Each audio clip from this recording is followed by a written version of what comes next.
Okay, guys, I think we've got a quorum and we're gonna get started. We're gonna start with Senate Bill 311, Senator West, who I believe is in the House. I am. And we've got two people signed up as part of your sponsor panel. We've got Rick Bernstein and Tim Perry. And while you're doing that, we don't have the full committee here. I did want to make a quick announcement that our family member April Morton, crack whip, part of our team here, did in fact have a baby girl on Friday at some point. And the baby's a little girl but named Mace, M-A-I-S-E. And I should have probably mentioned this previously, but anyway, it was Friday afternoon. And so let's give April in absentia a big round of applause for her new little baby girl. And with all that said, we're going to proceed with you, Senator West. You take the time you need to present Senate Bill 311, then we'll go to the two witnesses. Thank you so much, Mr. Chair. It genuinely is a pleasure to be here. The more so because last week we had a briefing and we got briefed in my committee, Judicial Proceedings, on something that I had never spent any time at all, which is absenteeism in the public schools. You may wonder why JPR was dealing with that. It's because absenteeism leads to dropouts, and dropouts lead to people on the streets of Baltimore who get shot, and JPR manifestly deals with people who get shot. So, but I've got to say, it was far and away the most fascinating and informative hearing I've attended in years. So in a way, I'm sort of sad I'm not on this committee and able to attend hearings like that more often. But it's great to be here today, and this is not about dropouts. This bill was introduced because there's an organization in my district known as First Fruits Farm. It was founded 25 years ago in 1998.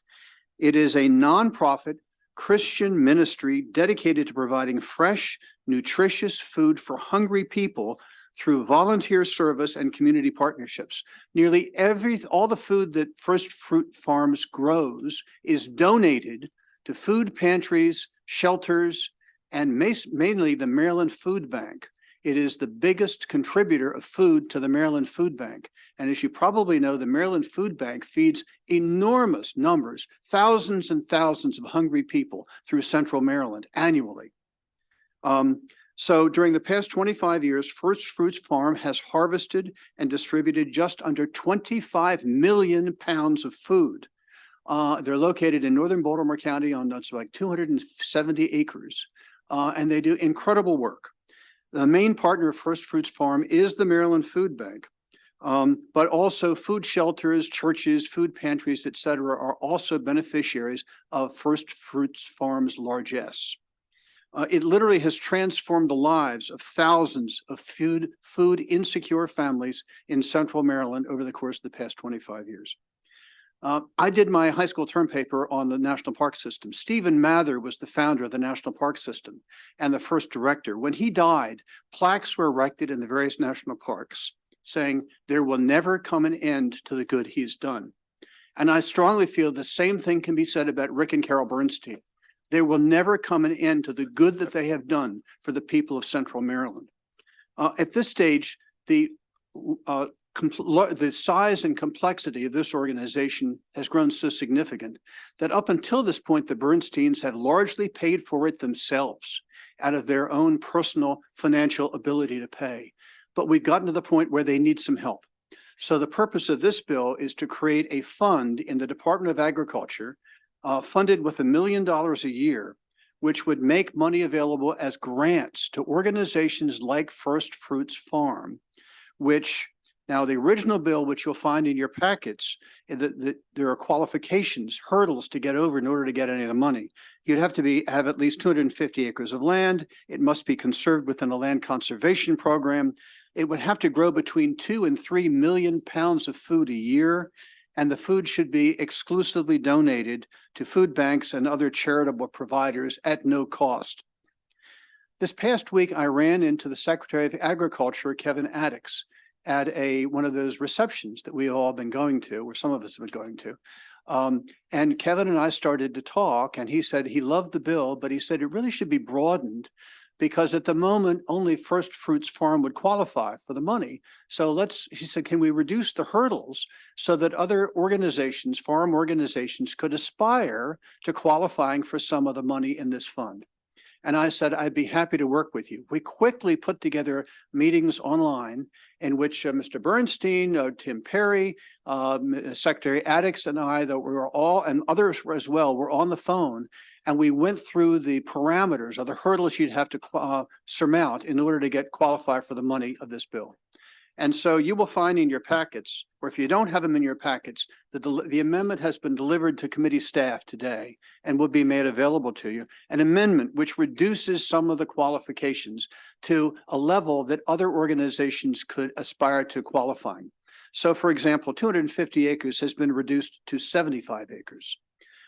Between 2 and 3 million pounds of food a year produced has been reduced to at least 1 million pounds of food a year.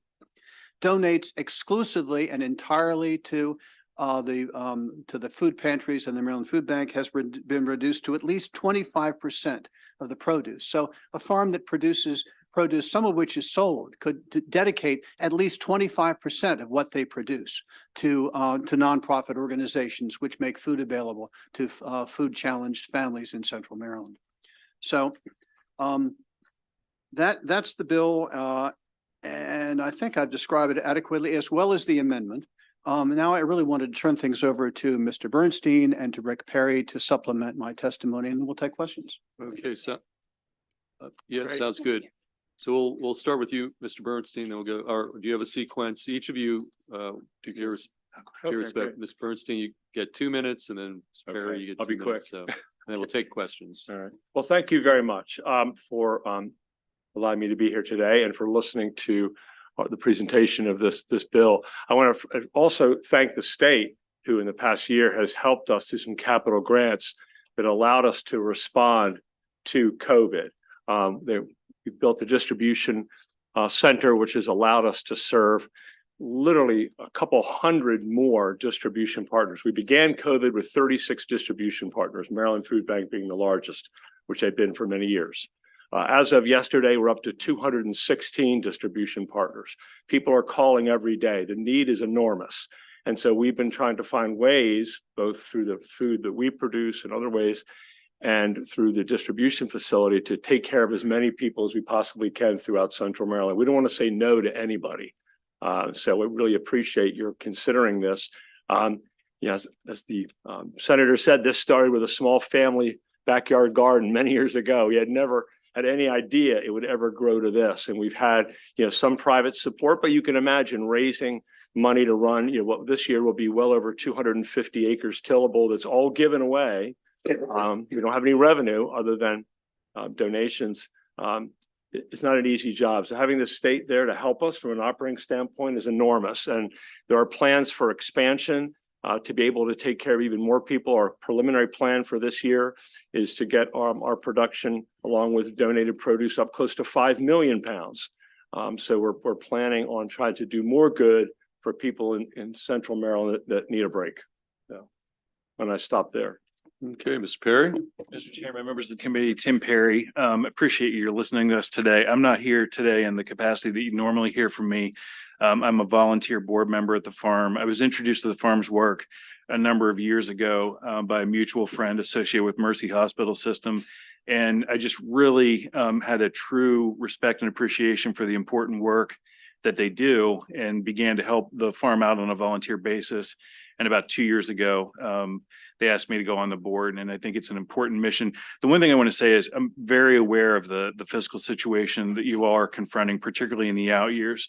So it's with some humility and respect for that structural deficit, fiscal 28, that we humbly respect your consideration of this bill, but we very much understand the budget situation that you're dealing with. And we appreciate you looking at this bill and hearing from us today. Okay, we'll take questions. We're going to start with Senator Hester. Thank you very much, Madam Chair. And Senator West, I've been to this farm. During 2020, I went with a group of volunteers. There must have been 40 of us from the Chinese American parents. Wasn't it wonderful? It was wonderful. We picked a lot of potatoes, Yeah. like really large, I don't know what you call them, wagons. Yeah, Gaylord, but big Gaylords, right? Yeah, we picked at least 8 of those. It was really a great experience. And also I have a special affinity for this fund, because I think it was in one of my bills a couple of years back. So it's a great fund. My question is about how you're determining the size of the nonprofit organization. Like, I understand that it's being moved from this, large size to a smaller size, but like, on what basis? Like, why wouldn't any nonprofit that's donating food to a food bank be like eligible for this? I mean, I don't think we restrict the size of any of the food banks. So like, how are we making the determination on the size of the nonprofit? Well, as the bill was originally drafted, it was a bit of a redheaded Eskimo. No, I understand that. The only organization in the state which would qualify was First Fruits Farm. But thanks to our conversations with Secretary Addix, and he was the one who suggested 75 acres rather than 250 acres. But what I mean, happens if a nonprofit has 50 acres? Well, you could get all the way down to little farmettes. I guess the point is, the smaller you get, the less efficient a farm would be. Am I right on Yeah, that? I think you want to be able to make an impact. And in conversations with the department, with the secretary and his staff, and their understanding, and I think Rick's understanding of the people that are in this community, that was the number that we thought could be not as exclusive as the bill was originally introduced, but a way to leverage state resources to make an impact. The only other thing I wanted to mention, Senator Hester, is at line 6 on page 2. Nonprofit is also taken away from qualified entities. And I think that was an important point raised by the secretary that dovetails with the 25% donated amendment that would give as Senator West said, a for-profit farm that's also doing significant donations, the opportunity to avail themselves of the program, which further broadens out the impact that the state would make. Just my feeling is that in these difficult financial times, we have to prioritize things. It would seem to me there's nothing more important than making sure that social safety net, which we constructed years ago, especially for food insecure families, is maintained.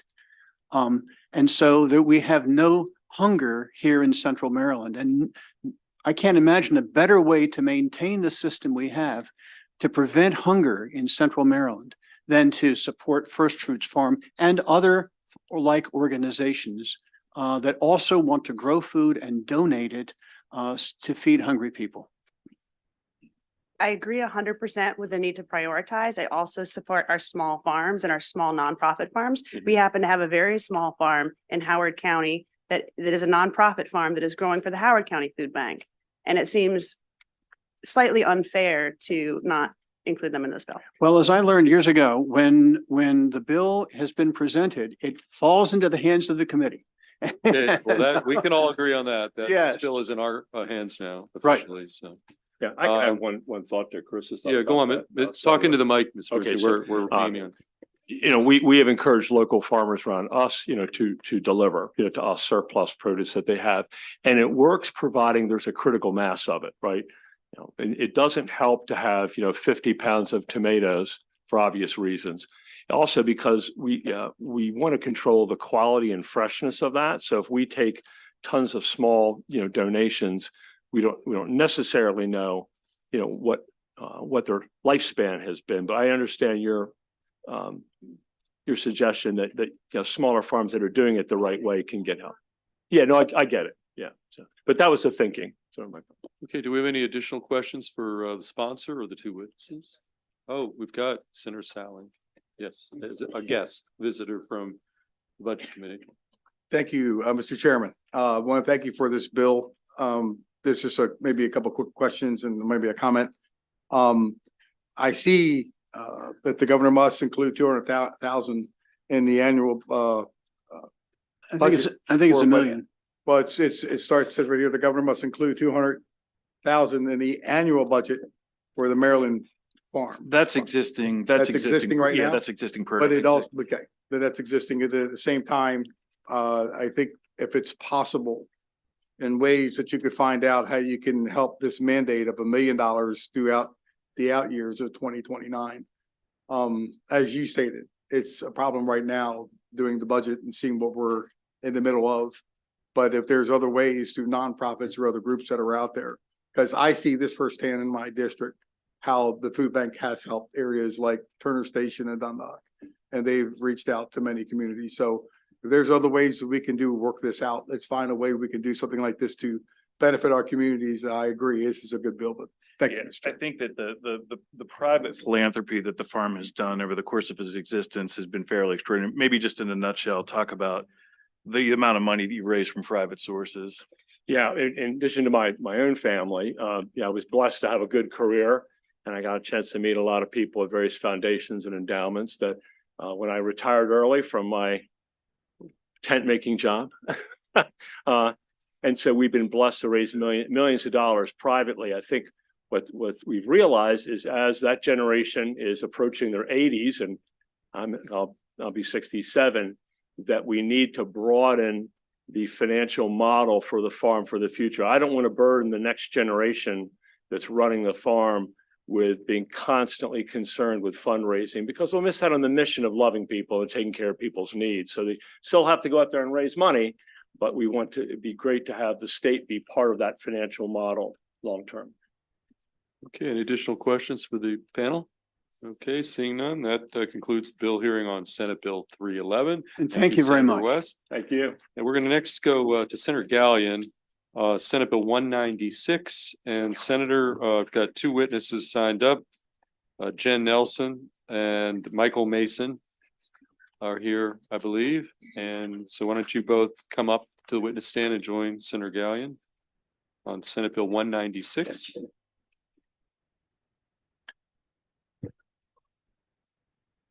And as you know, Senator, you've got all the time you need to present the bill, and then we'll go to your two witnesses, then we'll open it up for some questions. Okay?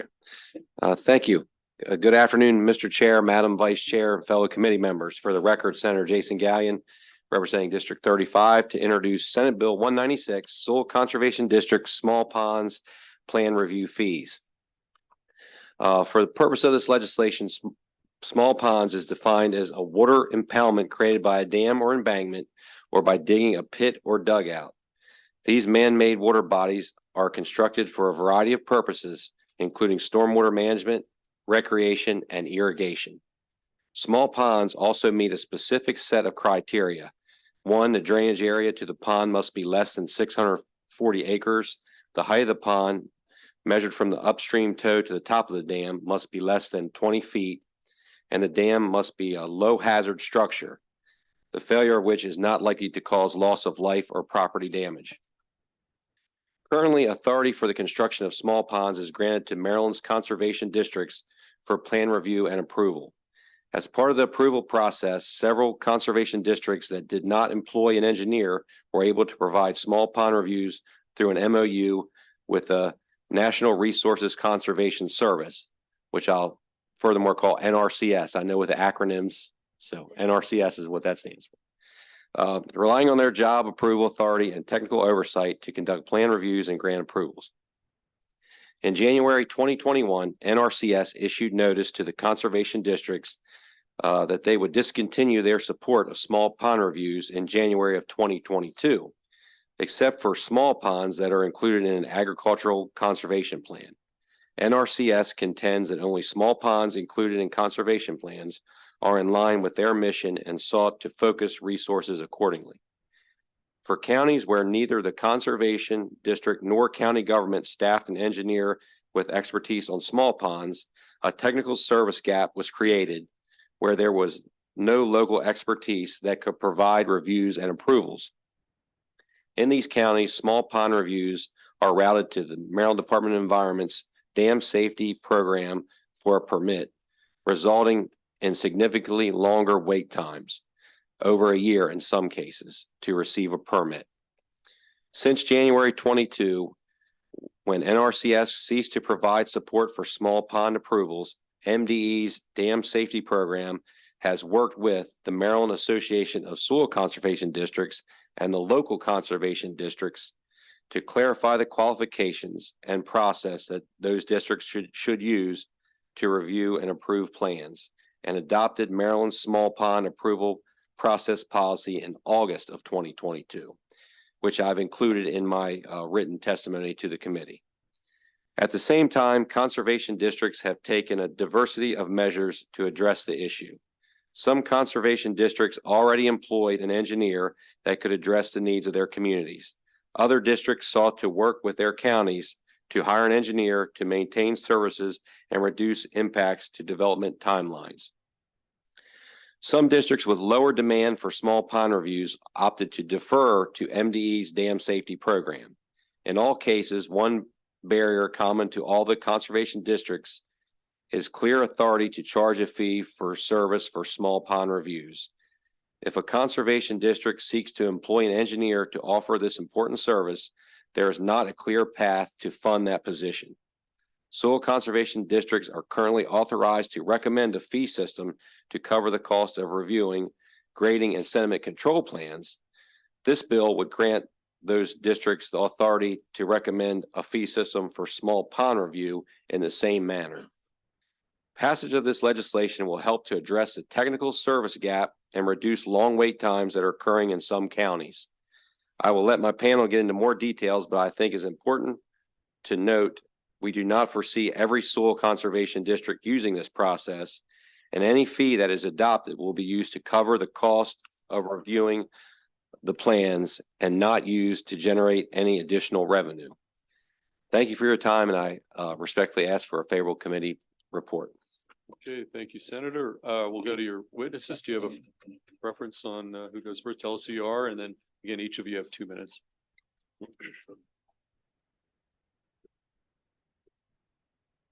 Thank you, Mr. Chair and members of the committee. My name is Jen Nelson, and I'm the Executive Director for the Maryland Association of Soil Conservation Districts. And Senator Gallion laid out a great background on the need for this bill.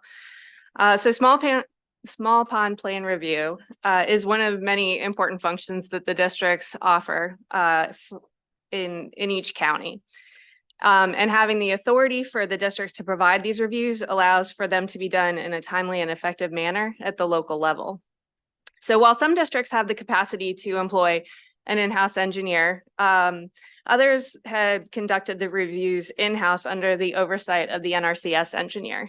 But when NRCS ceased to provide the support for that for urban land uses in January of 2022, it did leave a gap in some of these counties for the districts to provide that service. So again, as Senator Gallion mentioned, the MDE worked with the counties to through a series of regional meetings to develop an MOU that outlines the technical requirements in the plan reviews, the qualifications for the engineers and so forth to make sure that they were solid and technically sound. And then that left a gap for the districts who sought to provide those services to develop that capacity to offer that service. So without that, that a lot of districts are seeking to send those reviews to MDE for the more lengthy and rigorous dam safety permit review. So last year or 2022, no, last year, we thought that it might be covered under the existing authority to charge, but we are seeking this year for that to be clarified through this bill. Okay, thank you. We'll go to our final witness. Thank you, Mr. Chairman and committee members. Mike Mason here on behalf of Maryland Association of Soil Conservation Districts.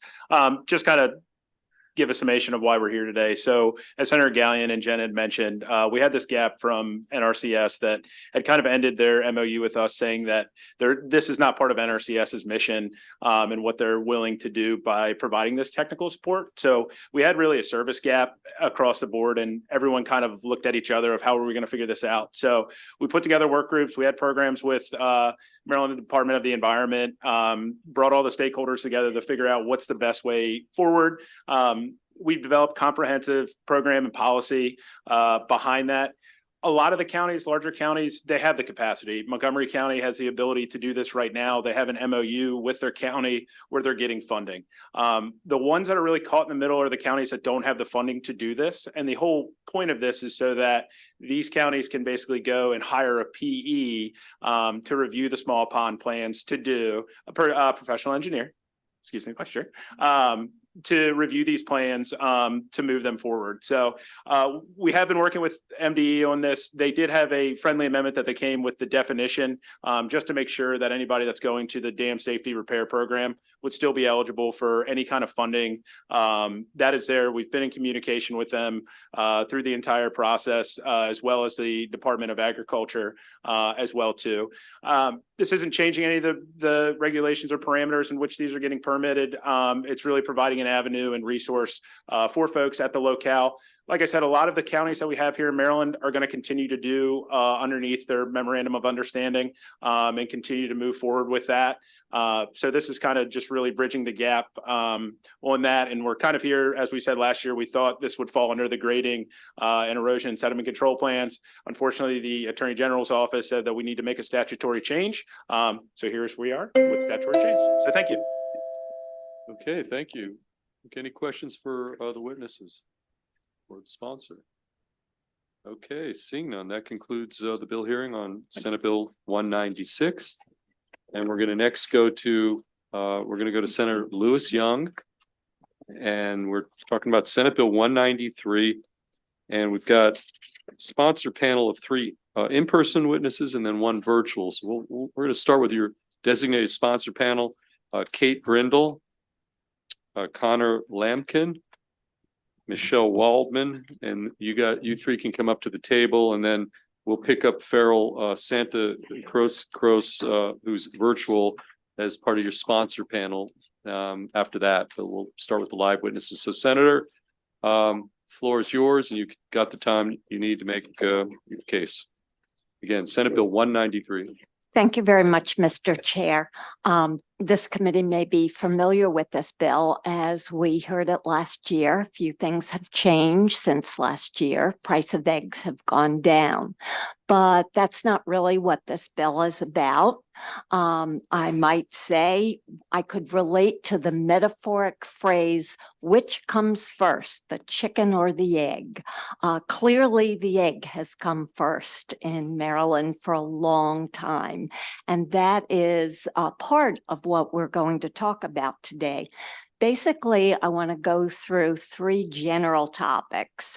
1, which is a very inhumane practice. 2, health risks that are a direct result from this practice. And thirdly, an economic case, economic reality. Where is the market going and why this bill is necessary to prepare for the inevitable. So let's get the difficult part out first. That is the practice of putting hens in cages. Starts at a very early age when chicks are first born. They go through a process called sexting. Males, females are separated. The males are destroyed because they're really of no use in producing eggs. So the females go through a progression till they're ready to start laying eggs. And they're put into cages there's a sample right back there, up to about 10 in a cage. So they can't go through their normal behaviors, such as flapping their wings or walking or perching, dust bathing.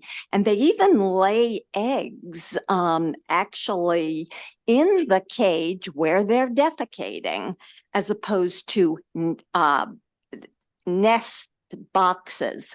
Now, another practice that's common is if you're in that close a quarter and you can't move, there's a little bit of arguing going on. So sometimes the beaks are totally removed or just cut back, which is very painful because as they're pecking each other, they're getting injuries or losing feathers and quite a bit of fracturing going on. So in that kind of a stressful environment, you can imagine that maybe the eggs they're not producing are all that healthy. You've seen the cage. So each hen has maybe the space of an iPad or even a piece of paper. So very difficult to even turn around in that kind of a circumstance. This practice has been outlawed, the caging, in at least 10 other states, a couple of which have implemented already. And the research we've seen is in the states that have implemented this cage-free practice, nobody's gone out of business. And I might also mention that small farmers or families are exempted if they have under 3,000 hens. So this would not apply to any small businesses. I want to talk, before I get into where else has this been implemented and what are the results, the whole health issue I mentioned. Certainly if you are laying eggs where you're defecating, that is problematic. And there is significant research that suggests that there's a high level of salmonella from hens that have been raised in this kind of environment. So it is a food safety issue, as well as a humanitarian, as well as the concern for the quality of life of these animals. I want to mention a few states that have implemented this because it's not partisan. California, Colorado, Oregon, Washington, Nevada, Michigan, Massachusetts, Arizona, Utah, and Rhode Island. And it's been fully implemented in California, Massachusetts, Washington, Nevada, and Oregon, which is why there is some data as to how has it affect egg producers that may have resisted this. I also mentioned that this is an economic issue in terms of economic reality. It's not if, it's when. The industry is definitely moving towards cage-free. And it's because of consumer demand. About 100 major retailers are now selling only cage-free. Some of them are Burger King, General Mills, Unilever, Costco, Target, McDonald's, Walmart. So low-cost providers are now selling cage-free eggs. And they realize that's where the market is going. In fact, in Maryland, a study was done by an organization by the name of YouGov that said 76% of all responders believe in this practice of cage-free eggs. So that's why you're seeing this kind of retail trend, because they're responding to demand. They're responding to consumer preferences. So I think that pretty much sums up the key points of the bill. As we go through my panel, they're going to drill down on some of the specific areas. I do want to mention 3 amendments that we are planning to have been led by the House. They're really technical amendments or clarifying amendments, actually.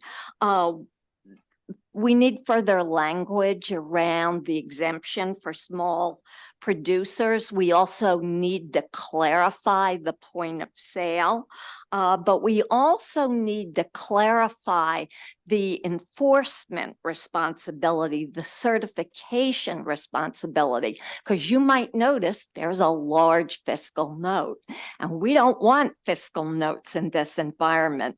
So according to the fiscal note, the Department of Agriculture would have the responsibility of certification. This is not how it's been done in other states, Actually, the certification would be done by United Egg Producers. And I was fortunate enough to have a conversation with Secretary Addicks prior to this bill hearing. I want to thank him for his accessibility. It's really helpful to be able to talk to a secretary about a bill you have a hearing coming up. And he agrees that he is very open to working with us in clarifying the process for certification, which would significantly reduce, if not eradicate, the fiscal cost in this bill. One concluding comment I have, we did want to show the video that we showed last year. We were asked not to do that because it was upsetting. If it's upsetting to view, then we shouldn't be having the practice. Thank you very much. Okay, we're gonna go to your, just go down the, tell us who wants to go first? Do you have a designated We do. sequence? Yes. Okay, Oh, Yeah. sure. tell us who you are.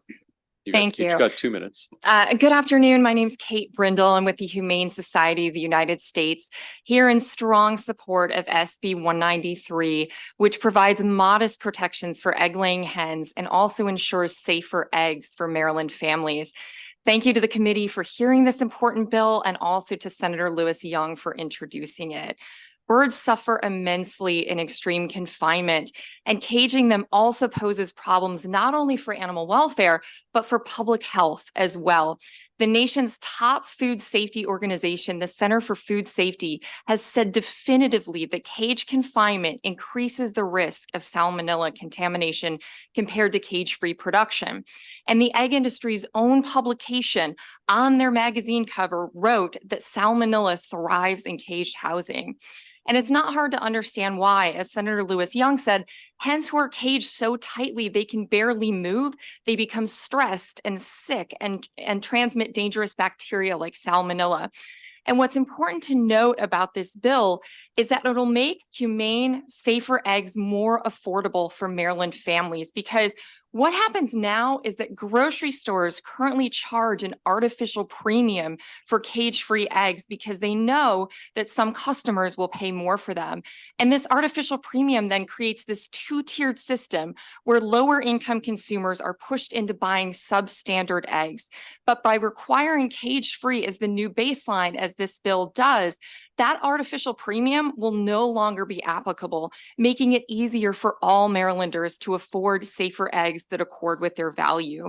In closing, a leading agribusiness magazine has concluded it's no longer a discussion about whether to convert cage egg production from caged to cage-free operations, but rather when it will happen. The nation's leading grocery, restaurant, and packaged food companies are requiring their contracted egg companies to switch to cage-free. So for these reasons, we ask that you please support the bill. Thank you. Okay, thank you. Who's gonna go next? Good afternoon, Chair Feldman, Vice Chair Kagan, and esteemed members of this committee. My name is Connor Lampkin, and I am the Assistant Policy Counsel at the Humane League, proudly representing our dedicated supporters here in Maryland. I come before you today to express our strong support for Senate Bill 193, a crucial piece of legislation that, after a reasonable phase-in period, would mandate that all eggs produced or sold within Maryland come from cage-free operations. In recent years, we have witnessed a growing trend across the nation towards recognizing the importance of humane treatment for egg-laying hens. States, both red and blue, have taken bold steps in this direction, and Maryland has the opportunity to join this commendable movement. As Senator Lewis Young mentioned, California, Colorado, Oregon, Washington, Nevada, Utah, Rhode Island, Michigan, Massachusetts, and Arizona have all successfully implemented cage-free egg standards, reflecting the bipartisan support these measures have garnered. By supporting SB 193, Maryland has the opportunity to align itself with the growing national consensus on the importance of cage-free eggs. One of the key strengths of SB 193 lies in its practicality. The bill outlines provisions for simple certification, ensuring ease of enforcement and implementation. and experience from other states with comparable measures attest to the effectiveness of those provisions, as they have encountered no significant issues in enforcing those similar standards. In conclusion, I urge each committee member to stand with us in supporting SB 193. Together, we can ensure that Maryland remains at the forefront of promoting ethical standards in egg production. I sincerely thank you for your time and consideration on this vital issue. Thank you. Okay, thank you. Yeah, hello. My name is Michelle Waldman, and I am the president and founder of Rosie's Farm Sanctuary in Potomac. We provide tours to hundreds of people each year of the sanctuary. And Mr. Chairman, we are in your district, and I'd love to invite you and anybody else to come visit us. We have many types of farmed animals, including egg-laying hens. And I've got to say, I love these girls. They're very misunderstood by humans. They are very silly and fun and adventurous and smart. And they recognize 100 faces, and they have a well-developed sense of language. My birds, I hear them, they have best friends, and I hear them talking in the corner, and they sound like women in a hair salon. And when I leave their coop, I swear they're gossiping about me. I watch my birds, they run up and down their large coop. They are such happy girls. And confining birds like this to battery cages is unnecessarily cruel. Their welfare depends on 3 things: their mental well-being, their physical well-being, and being able to follow their natural instincts. All of these are grossly compromised in battery cages. I honestly cannot even imagine any of my birds being in a metal battery cage with 5 to 10 other birds when their entire life is on the existence the size of a piece of paper like this. They would not be able to spread their wings. They would not be able to turn around. My birds spend their days running, perching, dust bathing, which is really important to rid themselves of parasites. They spread their wings. They enjoyed their lives. And they also spend 60% of their time foraging, and this is when they're looking for insects and feed in the ground. They do this with or without us providing food. These are naturally millions and millions of years of well-honed instincts. Lastly, I'll just close this saying that this bill is a bare minimum that we should offer them. Thank you. Thank you, Ms. Waldman. I definitely will take you up because I actually literally live not too far from you. Wonderful. That said, any questions we've got Senator Hester. We'll start with, and then we'll go to Senator Gallion. Thank you very much. No, I really support the bill. But I'm curious about some of the unfavorable testimony and whether there's any data that you can share around the cost of this and what the other states that have transitioned to the cageless chicken farming have done. So for example, where has there been a transition fund for small farmers to help them move in a favorable direction? And or like, is the cost real? Is there data on that? Yeah, I'd be happy to answer that. So in other states that we've worked in, there hasn't been funds set aside for transitioning for producers. But what we have done is work with producers on a phase-in date that works for all the parties involved. Because I mean, this is the way the market is going. You know, over 200 of the most major companies have cage-free policies. So, you know, producers know that the time is now to transition. In terms of cost with retail, we've been studying other states where these similar bills have been implemented. And so California, which has a virtually identical bill, egg industry, their own data found that it was less than a penny per egg for people to purchase cage-free eggs. And it was only about 8 cents to buy cage-free eggs after their law was implemented. So we suspect that it would be similar here because that's what we're seeing in other states. This wouldn't be effective until 2026. Okay, we'll go to Senator Gallion and to Vice Chair Kagan. Thank you, Mr. Chair. So first question, and a couple you've referenced that this is the way the market's moving in that direction already. So why not just let the free markets make us head in that direction instead of imposing this ban? If it's already heading that direction, Why do we need this bill if it's already going that way with the free market? I would say the same three reasons that I outlined. One, I think it's a cruelty issue. Two, it's a health safety issue. And three, why place Maryland at a disadvantage? We want to be competitive. We want to meet the demands of the market. So stress, that's one of the main issues with chickens not laying eggs is stress. So if these caged hens are so overly stressed, how come they're producing eggs at the rate they are? I mean, that kind of goes against that narrative, doesn't it? Where you say, oh, if they're stressed, they're not going to have, you say they're stressed because they're in the cages, but they're producing eggs in those cages. So square that up for me.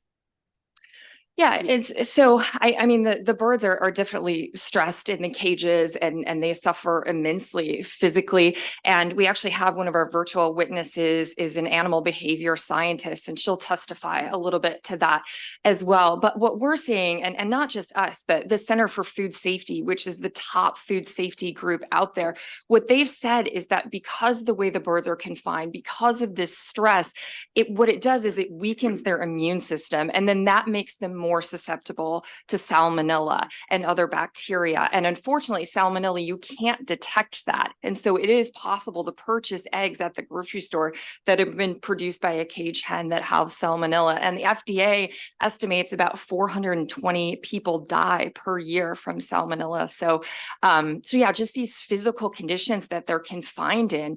I mean, we're talking the size of a home microwave, between 6 and 8 birds in that little tiny space for their entire lives.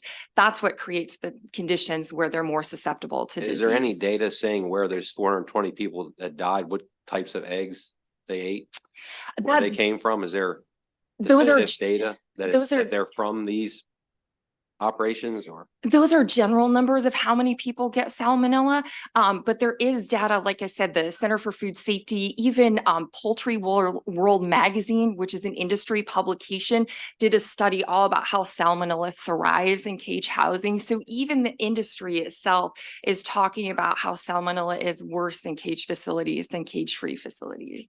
And may I ask just one more, Mr. Chair? And the other thing, and some of the opposition testimony, it's brought up about the cost for folks to change their operations. And you've mentioned several times about how this is like a bipartisan thing in different states. I'm assuming that what makes it bipartisan is because Idaho was one on your list. But as I was looking at some of the testimony, it looks like states like Massachusetts did a 6-year implementation timeline. Rhode Island did an 8-year. Michigan did a 6-year. So Maryland's only going to do a 2-year. So I just see that creating a huge hardship on these operations trying to change that quickly in 2 years. So I'm just wondering, the states you mentioned before, it looks like they're all 6 to 8 years implement time. Why Maryland only 2 years? Yeah, would you like me to answer that? Or okay, sure. So most of the cage-free commitments from these 200 of the largest companies are 2025. So this is in line with where the market's going. I mean, we want to see cage-free producers thrive. We want these birds out of cages. And so, if discussing a phase-in time that would work for all the parties involved, like I said, that's a conversation we're definitely open to having. We'll go to Vice Chair Kagan, then we'll go to back to Senator Heston. Thank you, Mr. Chair. Senator Gallion asked a couple of questions. I sometimes look at opposition testimony for an opportunity for proponents to speak to those. So rollout timetable is something that the Maryland grain producers were especially concerned about. The Maryland Farm Bureau was talking about the cost. And obviously, the larger you are, the less expensive, just because economies of scale.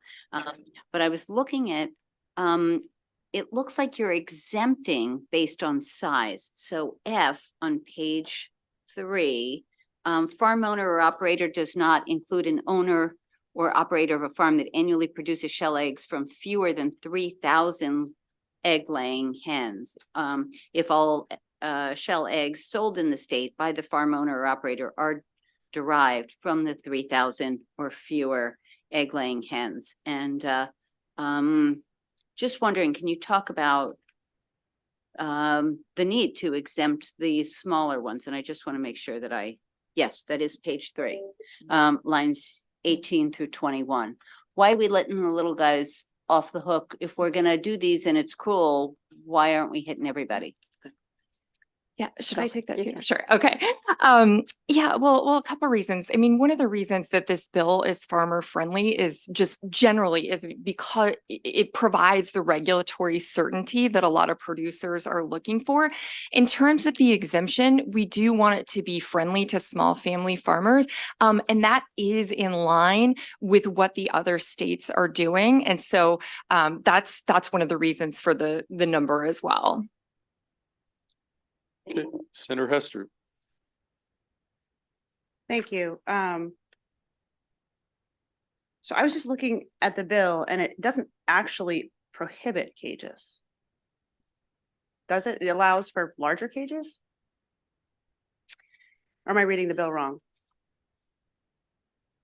So let me, I can pull up a copy of the bill, but basically, you know, the bill is very similar to what's being in other states. And so it provides what it's based on is the industry's own standards. So the United Egg Producers, it's directly taking their standards for cage-free housing, which not only prohibits cages, but it also provides for enrichment. So kind of, you know, like the senator was saying, providing for areas to perch and dust bathe and to lay their eggs in a nest. So So that's why the language is written that way, because it's based on the United Egg Producers definition of cage-free, which. But oh yeah, go ahead. Sorry. I'm sorry. So just for those following along, on page 4, lines 26 through 28, you know, it's basically saying that a farm owner or operator may not knowingly confine an egg-laying hen in an enclosure that, 1, is not cage-free, or has less than 1 square foot of usable floor space, or has less than 1.5 square feet of usable floor space per hen. So just want to clarify that this is not a cage-free bill. Am I reading this wrong? So Or is it drafted not the way the senator intended? So, I read it the way it was intended. Perhaps the language needs to be tightened, but as I look through phrases throughout the bill and the definition of cage-free and the certification system, I read it that it required cage-free. I think that's a lawyer question. Well, we can get to the, you know, Yeah. during our we've got a crackwick technical analyst here, deal. We'll get to the bottom of what the bill actually says versus your intent. So any additional questions for the witnesses or the senator? Okay, seeing none. Senator, your virtual witness on your sponsor is not in the queue, so we're going to move to other favorable in-person testimony next. I'm going to call Jennifer Bavin Dangle. Is Jennifer here? Humane Society. We've got also in person Jared Gleckel, and also in person, all signed favorable, Lorraine Doherty. And then we'll go to one virtual witness, and then we'll go to the unfavorables. Thank you, Mr. Chairman. And she did text me that she was in the Zoom, so hopefully that can be sorted out. Okay, we'll check on that. Thank you. And thanks to your staff for helping with that. Good afternoon, Mr. Chairman, members of the committee. My name is Jennifer Bevin Dangle. I'm the State Director for the Humane Society of the United States, but I'm really here as a courtesy to your time, drawing your attention to the variety of coalition partners we have in support of the bill, who, out of respect for how busy you already are, we did not want to all come to Annapolis and testify individually. So I do want to recognize that Maryland Votes for Animals is in strong support of this. Unfortunately, not able to be here today. There is a sign-on letter from over 100 farmers across Maryland. I encourage you to see if those towns and those farmers are in your district. There's also a letter of support from the Humane Society Veterinary Medical Association and their member vets in Maryland, and then several additional pieces of written support. So this is a movement that is far beyond just those in front of you this afternoon. We are committed to working with our growers and the Farm Bureau to make sure that this bill is implementable. As Kate said, the goal here is to get birds out of cages, and that is the primary goal, and to get these safer, healthier eggs to consumers at reasonable prices. So you'll see in my written testimony, we have several amendments that we believe would help ameliorate some of the concerns that have been brought to our attention, including lowering some of the penalty provisions, the certification process, making sure that that is simple, as the senator mentioned. And we are very keen to work with the Farm Bureau and others on an implementation deadline that works for all parties. There's been a lot of conversation here today about why now, if the market's headed there, why do we need to get there ourselves? And at the end of the day, this is about having a date certain by which we can reassure Maryland consumers and the millions of birds impacted by this bill that this is the date certain that we're going to get there. And we want to work with the Farm Bureau and others to make sure that that date works for all parties. I do want to thank Senator Hester for her question. It is worth sort of reminding ourselves, there's so many different standards out there, pasture raised, free range, all these different standards. This bill only moves us out of battery cages. We're not, releasing the birds into the wild, letting them run free. And some of the concerns you'll see about avian flu and other transmittable diseases really don't apply to these cage-free systems, because these birds are simply not leaving the houses. So we look forward to working with the opposition and with this committee on a final product that we can all be proud of. Okay, thank you, Jennifer. Who wants to go next? Okay, tell us your name and then you got 2 minutes. Hi, good afternoon, Chair Feldman, Vice Chair Kagan, members of the committee. My name is Lorraine Doherty, U.S. Philanthropy Manager at Compassion World Farming. I represent myself as a Maryland resident, Compassion and World Farming, and other Maryland supporters in strong support of SB 193. CIWF, Compassion World Farming, aims to transform our global food system to benefit farmers, animals, citizens, and the environment. SB 193 is crucial for the following reasons. And we've already heard, but I want to focus in on animal welfare. So as we've already heard before, battery cages cause immense suffering, restricting natural behaviors and leading to frustrations and health issues like feather loss and osteoporosis. And in contrast, cage-free systems with enrichments, as in SB 193, promote exercise, natural behaviors and better overall health. Also public health, chronic stress and lack of exercise, as we've already heard before, which I just want to focus in on again. Battery cages can suppress hens' immune systems, increasing the risk of spreading pathogens. Higher welfare systems like cage-free reduce the risk of foodborne illnesses and zoonotic diseases. This is critical in preventing salmonella contamination, which we've already heard about, which causes significant illnesses and deaths, and preventing the emergence of new zoonotic diseases that can harm people, wildlife, and the environment. Also, industry landscape is important. The industry is rapidly transitioning, as we've already heard, to a cage-free due to consumer demand and 10 existing state cage-free laws. And major retailers such as Target and Costco are committed to the cage-free sourcing, as we've already heard. Maryland really needs to embrace cage-free systems to remain competitive in the evolving market. I just want to finish by saying Compassionate World Farming urges the committee to support SB 193 for a safer, more ethical future. Please see our written testimony for further details. Thank you for your consideration. Okay, thank you. Let's go to the other side. Who wants to take the lead? Grab the mic and tell us who you are. Good afternoon, members of the committee. My name is Farrell Santa Croce, and I live in Salisbury, Maryland. And I'm here today to ask you guys to approve the SB 193 for a more humane way of doing things. I work for a large egg and meat chicken production company on the Eastern Shore. My typical day starts at 4 a.m. and I manage 4 houses. 3 are meat and 1 is egg collection. The houses are approximately 380 feet long, which is a little longer than a football field. So they do have a lot of room. There's about 30,000 chickens in each house. But they do have a lot of room. They spread out.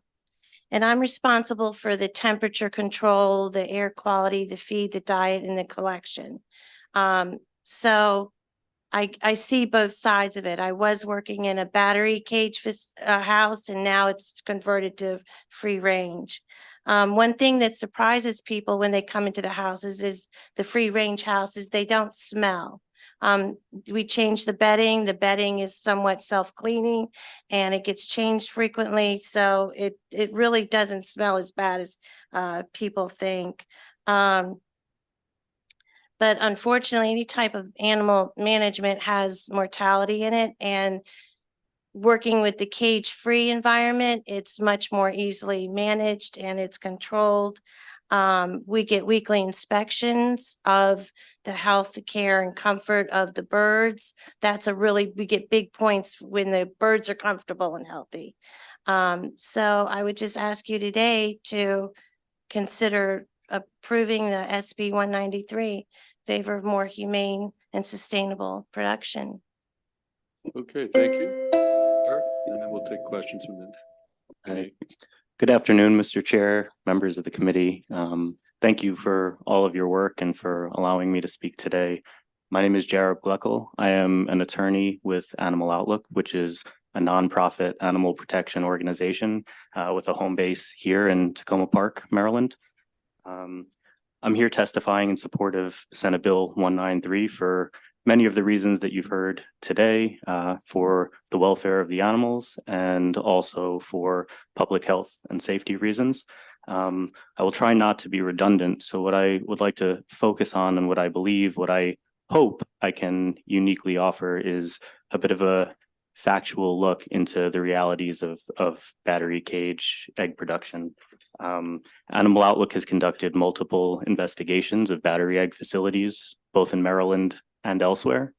And I think one of the common comments that we get, one of the common questions that I get is, when people look at our footage, is it just, the worst kind of footage from one battery cage facility, one battery egg facility, looking at one horrible angle, one horrible picture, one horrible thing. And so what I'd like to share is that no, when we conduct our investigations, the horrible things that we see from these battery egg facilities occur across facilities. These are common patterns that we see.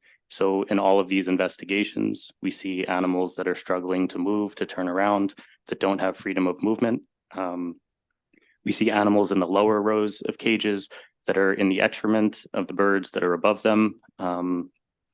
We see birds with severe and untreated illnesses. We see birds without feathers, birds trapped in the bars of their cages, under other birds, unable to move around, and widespread dead birds. So just birds kind of living in cages next to dead birds right next to them. I hope that everybody will consider this bill, and thank you for your time. Okay, thank you. Any questions for any of the panelists?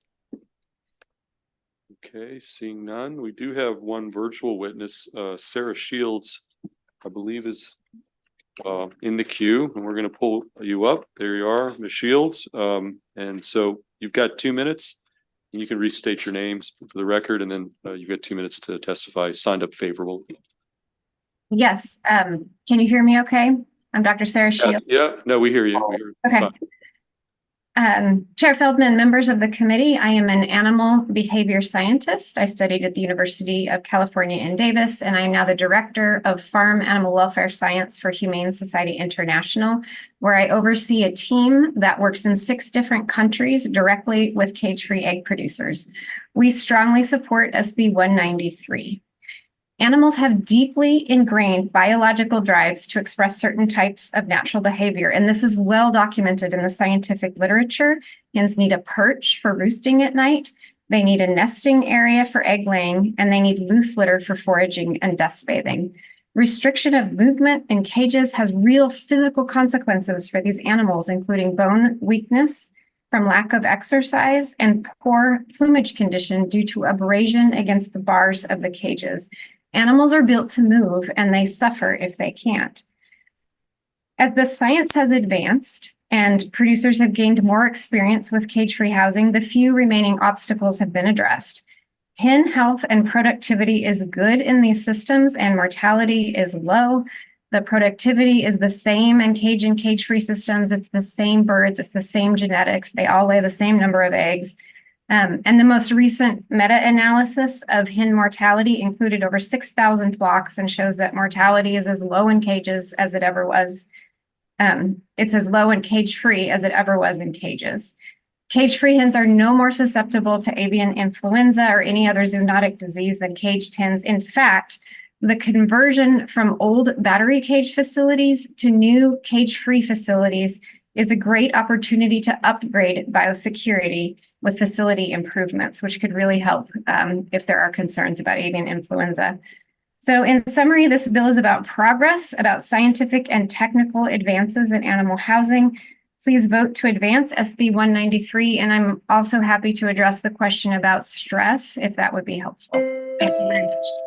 Okay, well, since it came up earlier, you want to, why don't you respond to that question about stress? Yeah, it's just a misnomer. I mean, we have the same birds in cage and cage-free. It's the same genetics. And these birds' reproductive biology is the same in both systems. So, you know, whether they're stressed or not, they're still going to ovulate just like any other animal. They're going to continue to lay eggs in either of those situations. So the whole stress argument is just not scientifically robust. Okay, any additional questions for Ms. Shields? Okay, seeing none, that is going to take us to our unfavorable panel. I'm going to call up a panel of unfavorables. Got Tyler Huff from the Farm Bureau. Is Mr. Huff here? Come on up. Grayson Middleton, Delmarva Chicken Association, Jonathan Quinn, and Sarah Price. Those are the four panelists have all signed up unfavorable. And each of you will have 2 minutes. And Mr. Huff, since I called you up first, why don't you go first and we'll just go down the line, okay? Thank you, Mr. Chairman and committee.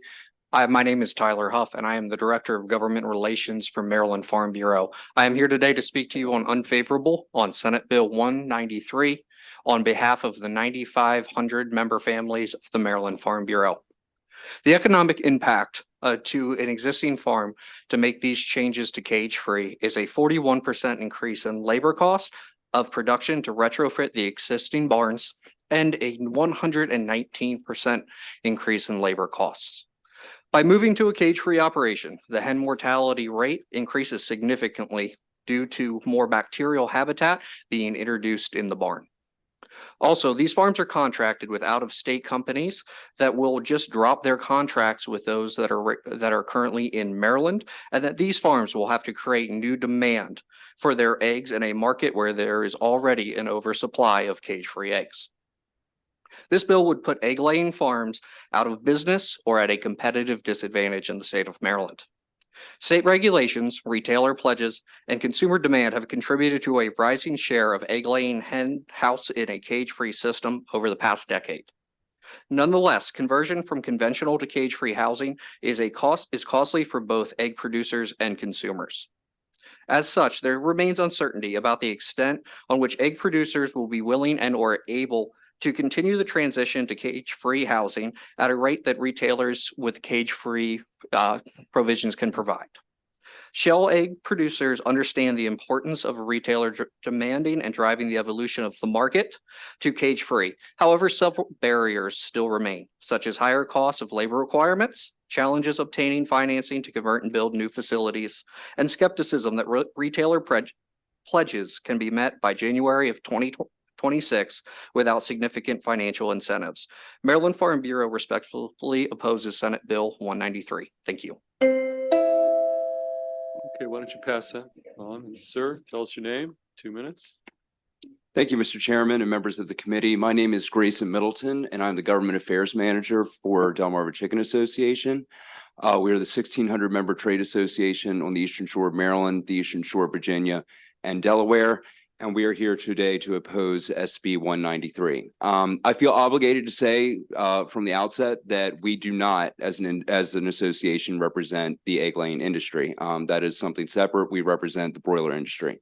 However, we do take exceptions to legislation which tries to ban a generally accepted agricultural practice that is based in science and is economically viable for farmers. We have heard from at least one producer on the Eastern Shore has told us that if this timeline stays the way it is and the bill is implemented as written, that they will be put out of business. And this isn't, you know, it's a family-owned business, but it's not one of these farms that would be exempted under this bill. You've already heard about the statistics on the labor costs and increase in production costs, but I want to speak to a little bit to how it would affect the consumer. Analysis from the EU has shown that these mandates can lead to a 35% reduction in egg supply and a 22% increase in the price of eggs. And finally, I just want to say, you know, HPAI, high path avian influenza, remains the #1 threat to our industry on the Eastern Shore.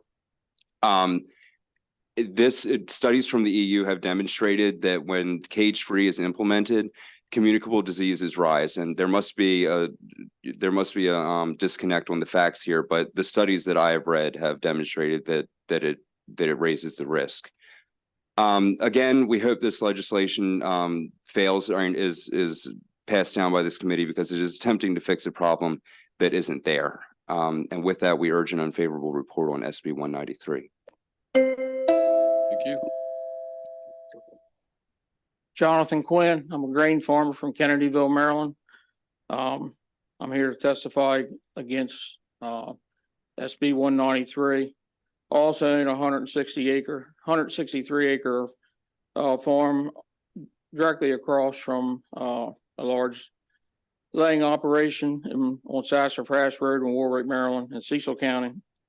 I also farm 3,000 acres in Cecil and Kent counties. This farm has 1.3 million laying hens and 340,000 bird pullet farm in Cecil County. They also have 676,000 laying hens and 340,000 pullets in Kent County in Millington, Maryland.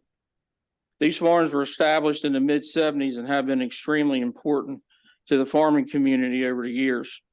Also supporting these farms is a feed mill in Massey, Maryland, that stores 900,000 bushels of corn and uses 2.6 million bushels of corn total a year that makes the feed for these chickens, and is mostly sourced from Cecil, Kent, Queen Anne's, and Caroline counties. This is the only large feed mill on the Upper Shore.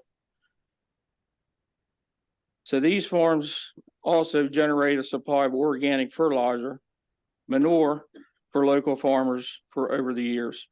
With the high prices of commercial fertilizer and the drop in grain prices, this is very important to the local farmers. If this bill goes through, it will have a domino effect on the local farmers, a loss of grain market and a loss of fertilizer source, not to mention the job losses at the farms and the feed mill. Food prices are high, including eggs, and eggs are a basic, cheap food staple. This bill would make them more expensive for families that are struggling paying for groceries. Now, let's not add more to this, and let the market determine if they want cage or cage-free. So I ask for you to vote on favor for this bill. Okay, Ms. Price.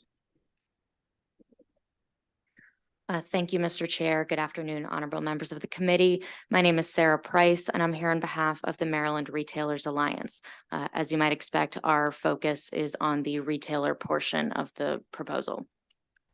Firstly, the requirement that retailers should maintain the verification certificate from every farm is administratively burdensome, and it seems redundant with the existing state-required special permit for selling eggs. If the verification requirement were rolled into that permitting process, and then the department if the department would then maintain a list of verified farms for retailers, it would help alleviate a lot of that burden. We had some initial concerns about the potential impact on interstate commerce issues with this proposal. Without the potential certification amendments in hand, it's difficult to comment on how that may change right now. Ultimately, we would hope that out-of-state farms that produce both caged and cage-free eggs would be able to get a certificate for the cage-free portion, as Maryland can't require out-of-state farms to change their practices. But if that is inadequate for the law, or if Maryland cannot enforce that portion, it could ultimately result in Maryland stores being restricted to selling eggs exclusively produced in Maryland. And that could cause a product shortage issue in addition to other administrative problems. We did hear from some of our smaller grocery members about the impact that this would have on prices for customers. I know some of the other testimony claims that prices would not increase for customers. So we'll have to go back to our larger members and national partners to see what the impact has been on other states. But at this point, there is concern for members. So we would ask that retail be removed from the bill. Thank you. Okay, thank you to all the witnesses. Questions? We've got Senator Carrozza to lead off. Thank you, Mr. Chair. Thank you to the panel. I wanted to, ask both Mr. Huff and Ms. Price, retailers, it was raised earlier in the hearing about kind of like consumer demand work its way as it's done on other issues, and wanted to have your reaction if you've had similar issues that have worked their way out that way in the past, and from both of your members and also from the retail side. We have seen that on other issues in the past. The first one that comes to mind is gasoline powered leaf blowers. I know for some of the larger hardware stores in the state right now, like over 80%, I think, don't quote me, but I want to say at least 80% of their sales for leaf blowers right now are already battery or electric powered. So and that's an issue that's come up where there have been movements to remove gasoline powered products from the state, but the market is already going that way. Customers are already going that way, and there's already sort of a phase out occurring in the market. So we do see that on other issues, but I recognize that leaf blowers are a totally separate product. Okay. And just it was raised earlier in the hearing about the market. There's some movement to that. You see that as a natural progression, or so therefore, why mandate it if you've got kind of the consumer marketplace? Generally, yes. If the market is already going in that direction, we do generally believe that it's unnecessary to further legislate or mandate it. And we also like to consider that there are always going to be customers who don't necessarily want the same thing as the majority of the rest of the market. And so we want to make sure that there are still options for everyone. Consumer choice. Right, exactly. Yes, Senator, and I echo a lot of things that Ms. Price had just commented on. We have seen throughout the course some different things, especially the gas-powered leaf blowers is something that we stood in opposition of, the ban on that a few years ago. And there is some changeover, and there's the market industry and the market push. And in general, the members of the Maryland Farm Bureau would rather see something done from a market standpoint rather than be put into legislation. The cage or the layer operations in the state that I've spoken to are already understanding that there is a shift in the market and starting to make that push and starting to make that changeover. But that's a long changeover, not only from the cost that can be incurred to change the houses, but also from the life cycle of the hens and things of that nature. So there is already that push, and it is the general agreement of our members that let's let the market take care of itself and not do anything legislatively mandating. And how many members do you have? We have roughly 9,500 member families. Thank you. We'll go to the sponsor of the bill, Senator Lewis Young. Much. You may recall that I mentioned that 5 states have fully implemented cage-free programs. And they claim, the research we're seeing from them is that producers are not going out of business. So I'm curious, what is different about Maryland? And if you've checked with any of the 5 states I've mentioned, just to check your economic theories. And I do have a second question. I think I heard someone say that cage-free eggs will be much more expensive. Again, referring back to those 5 states that have fully implemented it, a penny more an egg, which I don't really consider a cost increase. And so why would the economy retailers like Walmart and Burger King and McDonald's be going totally cage-free if it's more expensive? Based on research that I have used from Michigan State, Kansas State, Purdue, the American Veterinarian Medical Association, and the National Library of Medicine, there is roughly a 59% increase in the cost of 59% cost increase in the cage-free eggs. We look at California right now and what they are doing with Proposition 12. And although pork is not eggs, you're starting to see a massive increase in the cost of pork within the state based on their new certifications that requires anybody that sells any pork to be sold within the state of California to be within the Proposition 12 requirements.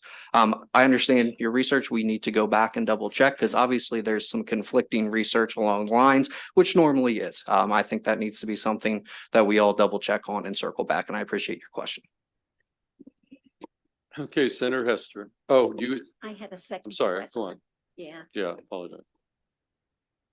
As far as retail goes, I would need to go back and check with our larger members versus more Maryland-based businesses to see what different, we do have some national grocers. I can ask them what differences have they seen. We can reach out to some of our national organization partners.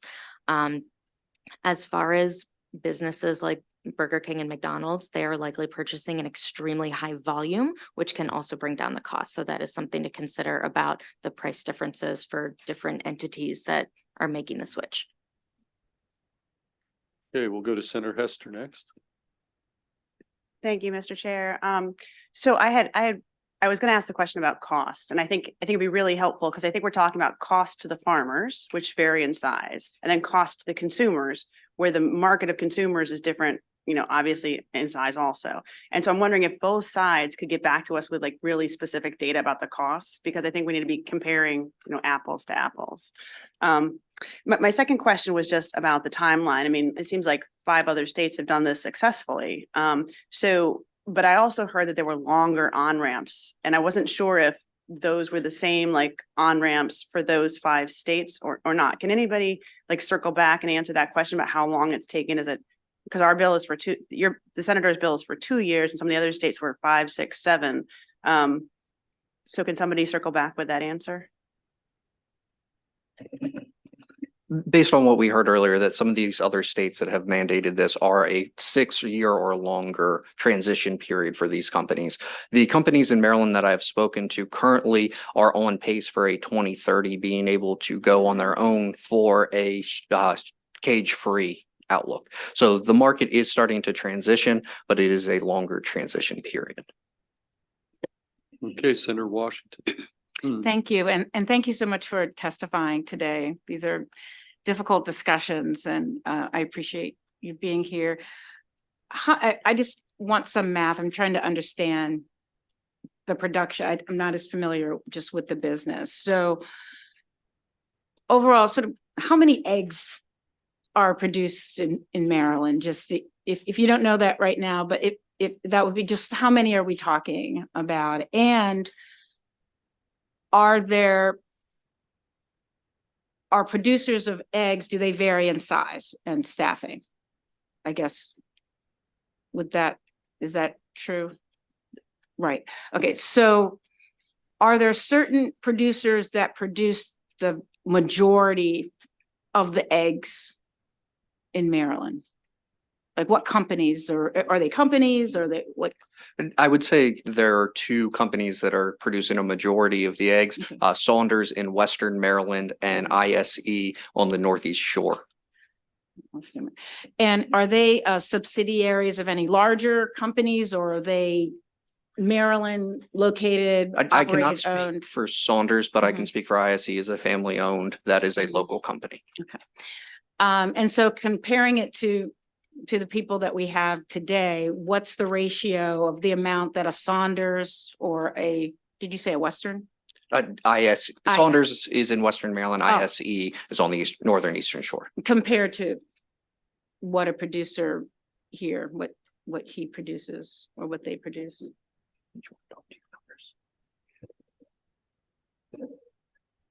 Well,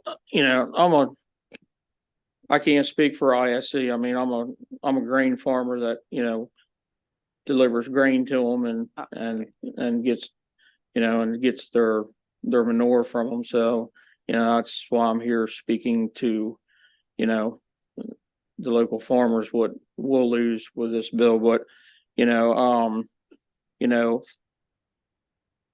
3.4 million birds at one location, and 676,000 birds laying hens on another location. One in the bigger farms are in Cecil County, and the smaller ones in Kent County, just 9 miles down the road. And then each farm has 340,000 replacement pullets that they raise to transition to the layer barns. So they're raising their own pullets as replacement laying hens. So yes, this is a large family farm that's producing, millions of eggs a year.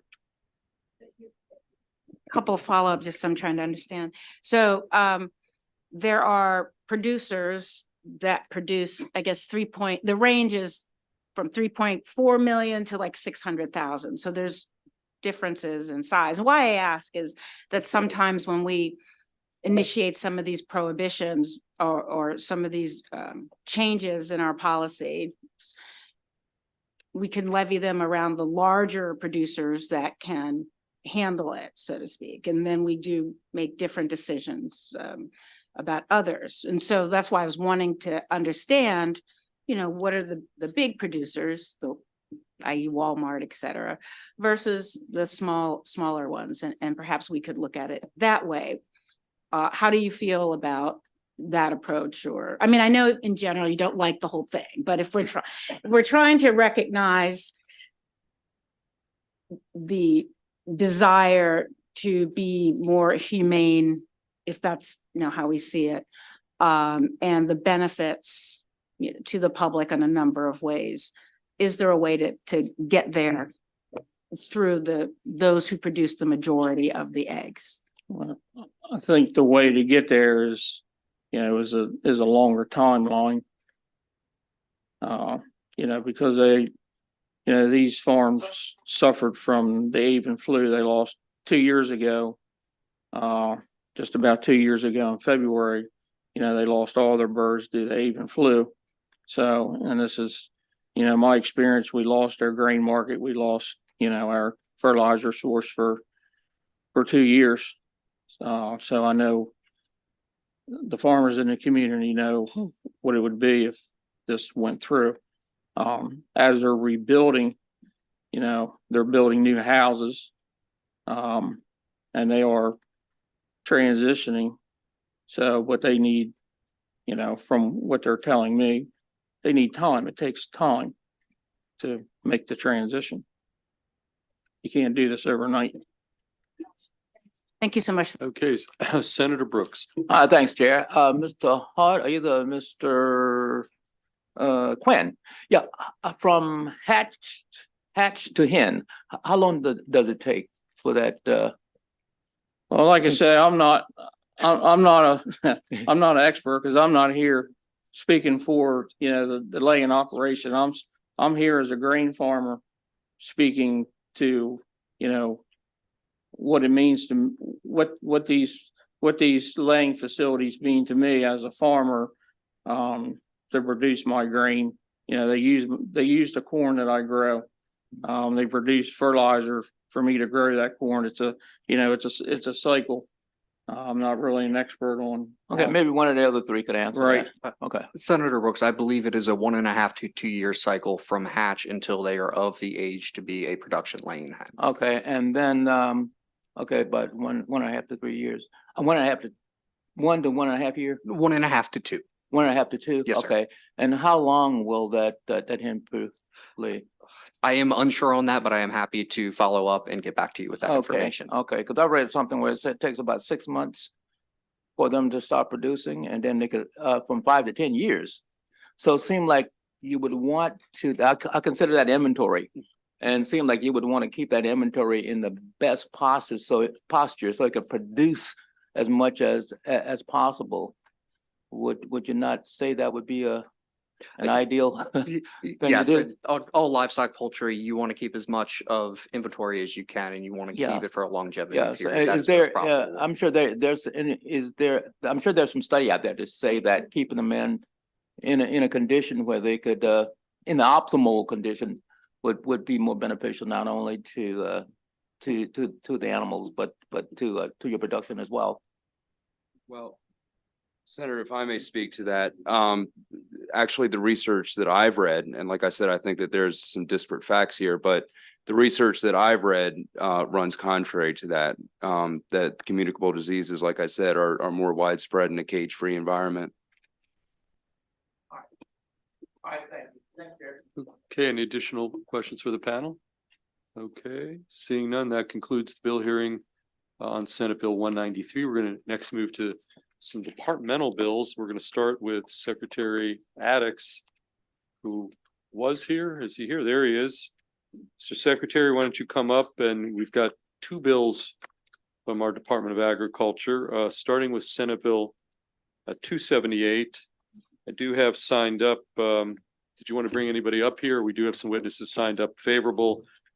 Sybil Preston, Rachel Jones, and virtually we've got Mark Hoffman virtual, but Ms. Preston and Jones will bring those two up there. And Mr. Secretary, you've got the time you need to present this departmental bill. Thank you, Mr. Chair and members of the committee. Kevin Addix, Secretary of the Maryland Department of Agriculture, pleased to present two bills today, two departmental bills. The first is Senate Bill 278. And essentially what this does is three things. It provides MDA with the flexibility to adjust our fees, many of which for our special funded programs, many of which have not been adjusted in years, some decades. We have one on the books that was last adjusted for inflation in 1989. And what's happened over the years is our department has become less competitive with these special programs because we are unable to make the hires and fill the positions that we need to and pay the wages that we should be paying because we haven't been able to raise our fees in these specifically special funded programs. So that's one thing that the bill does, is give us the flexibility to adjust the fees. And our goal with that, just to give you a preview, is to raise them to be competitive, comparable, but still competitive with other states and other programs. The second thing that it does is to give us the tools to increase compliance. We are first and foremost a regulatory body and a regulatory agency. Many of the programs are related to food safety, weights and measures. For example, every scale in a grocery store, we regulate that. Every gas pump, we regulate that. So it's making sure that the consumer is getting the right volume, the right weight of what it is that they're already committed to purchasing. We have realized that we do not have good tools to encourage compliance. And that is a nice way of saying we don't have clear pathways for compliance. Right now, in many of our programs, if you are not compliant, you're not compliant. And we send you a letter and you're not compliant. We may have a fee, but in some cases, it is worth paying that fee rather than being in compliance. And so we're asking for your consideration to help us with those pathways and help us to, in some cases, raise fees to a point that it does make sense to be compliant.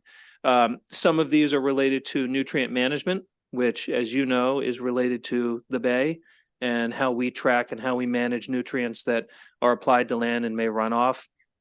We went through a study this summer and fall and had a farmer task force where we began to look at how we can revise our nutrient management regulations to better reflect modern agriculture, but also to make sure that we get better compliance.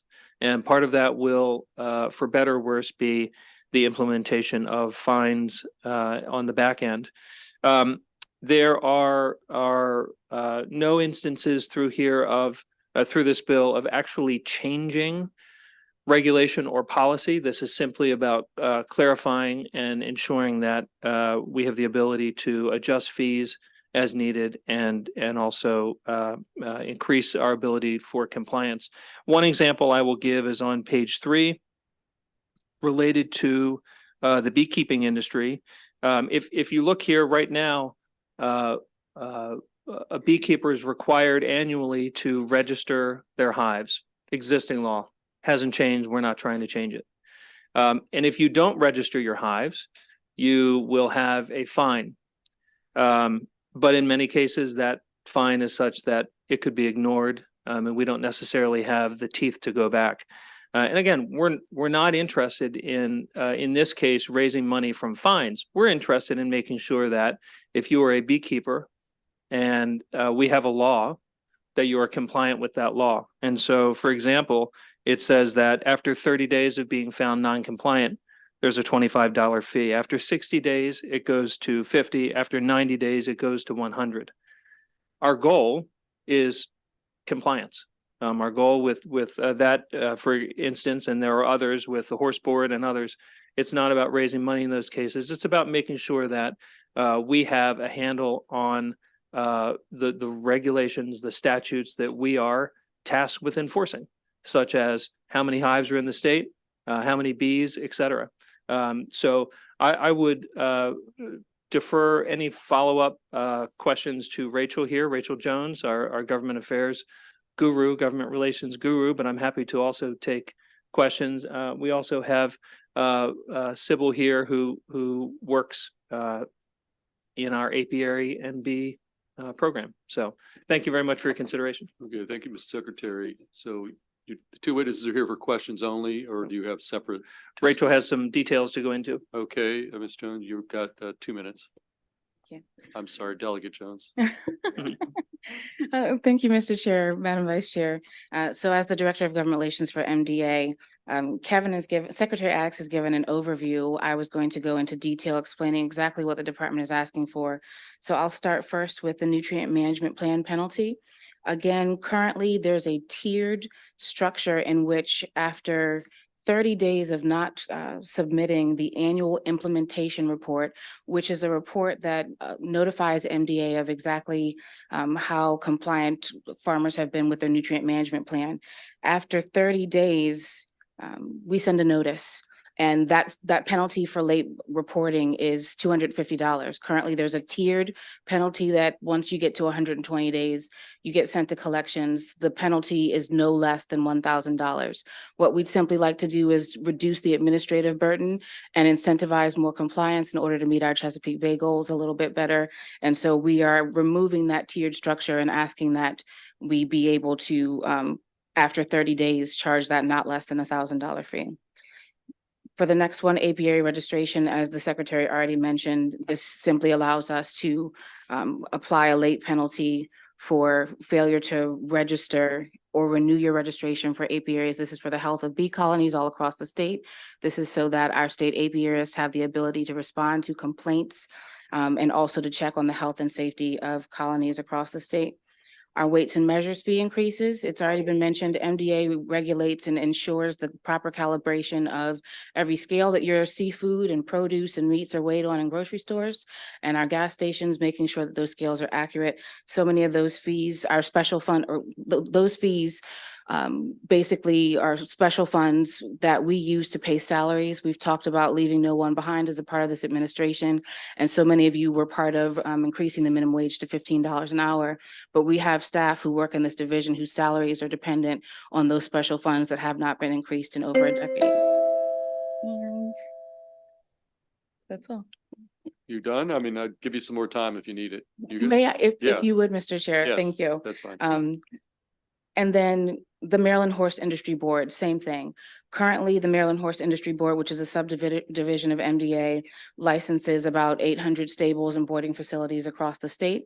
We have an issue with non-compliance, and as it's already been mentioned, what happens is our very small staff has to travel across the state and essentially knock on people's doors and say, you're not technically supposed to be operating and having boarders and having people come on for riding lessons if you have not renewed your registration, giving us an ability to regulate this facility, and there's no penalty. So people just continue to fail to registrate, and then there's frustration when MDA says, we have to issue you a cease and desist if you do not renew your registration. So we'd simply like to be able to establish a late fee so that we can incentivize greater compliance there. And that's all, Mr. Chair. We would ask for a favorable report from the committee. Okay, Ms. Preston, do you have any, you just here for questions, or do you have some additional testimony? Questions? Just answer questions. Yep. answer Just for questions? Thank you. Okay. Okay, we'll open it up. We'll start with Senator Simon Air and then Senator Hester. Thank you. Good seeing you all again. Good seeing you. Fees seem to be the flavor of the month this session.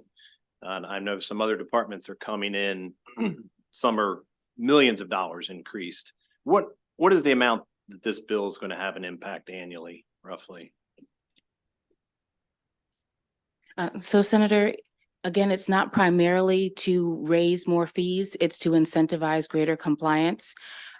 Particularly, well, I should say in the Weights and Measures Division, this bill would give the secretary the flexibility to adjust certain fees to meet the cost of inflation, but we have not yet generated a number.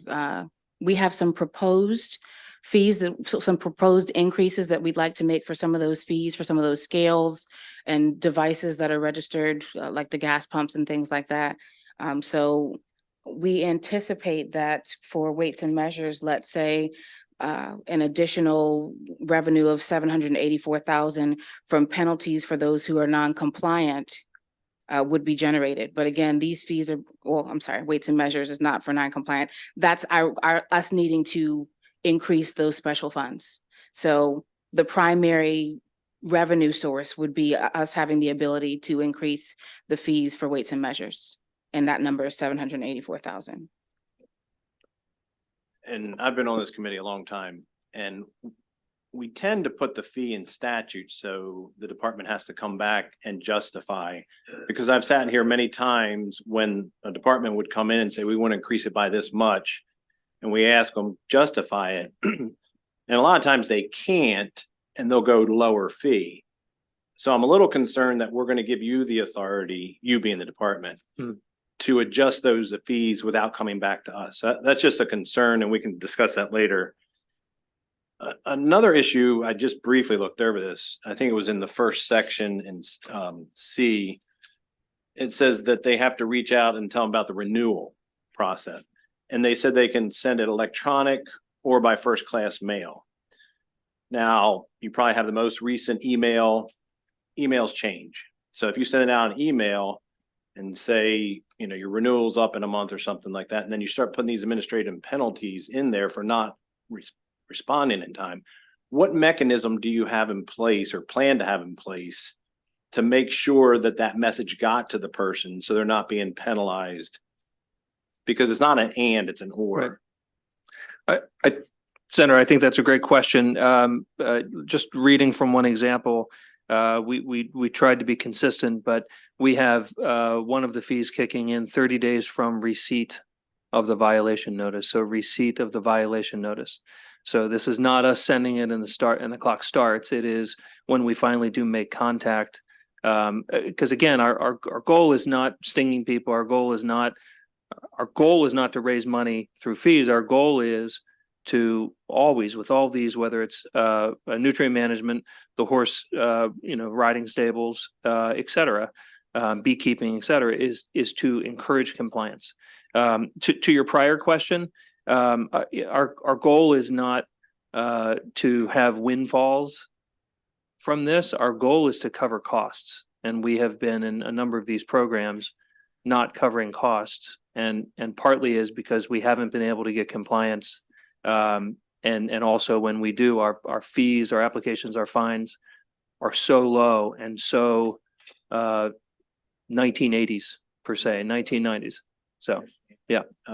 Back to my previous question though, when you put an or saying I can just send out an email saying your renewal's up in a month with no way of knowing that you got a response and say that satisfies your requirement to notify them. I'm just a little concerned, and maybe we can take that offline. The last question, if I could, Mr. Chair. I noticed you had you're taking away the tier system and just putting in the most expensive one. So current law says within 30 days, you can't charge less than $100.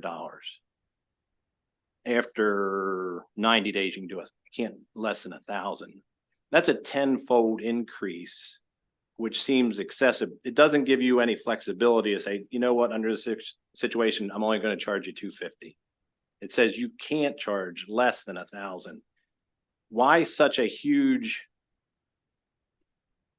amount? Say they're 32 days late and they just slipped it that 1 month. Today, they would get $100 fine penalty. Under this legislation, you're going to hit them with $1,000 with no flexibility to change that. Permission to speak frankly? Sure. We need to get bad actors' attention. Are you asserting that everybody that does not pay within 30 days is a bad actor? No. Okay. All right. But I would say that in most of these cases, and this goes for any industry that's regulated in the state, and I can speak for on behalf of ones that I used to manage and represent. Overwhelmingly, there's compliance. When there's not compliance, it's persistent. And so we just as a theme have noticed that the department does not, we've got carrots, but we don't have sticks.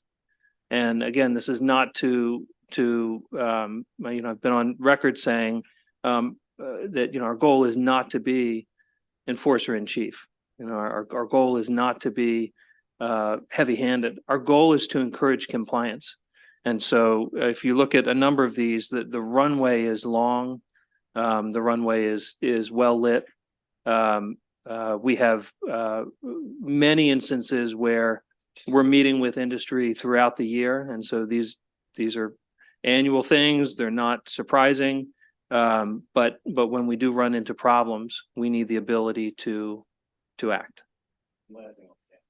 I don't think you give yourself any flexibility, and it assumes everybody's a bad actor that doesn't comply. I miss my HOA once in a while, not because I'm a bad actor. It's just life got busy. You missed the notice. And I'll Yeah. pay it 33 days after. It's not because I was being a bad actor, and I don't want to get $1,000 fine for that. Maybe they give me a $30 fine or $100 fine. That's fine. But the way this is structured, I'm just concerned that there's no flexibility with your department that could take any case.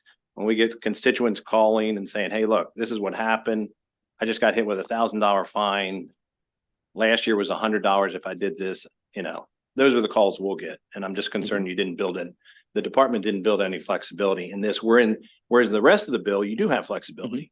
So I'm not sure what this specific one, why there's no flexibility in this one. Sure, Senator. And I would say that particularly because nutrient management, as we've already discussed, has been one of the major issue areas that the Chesapeake Bay Commission focuses on.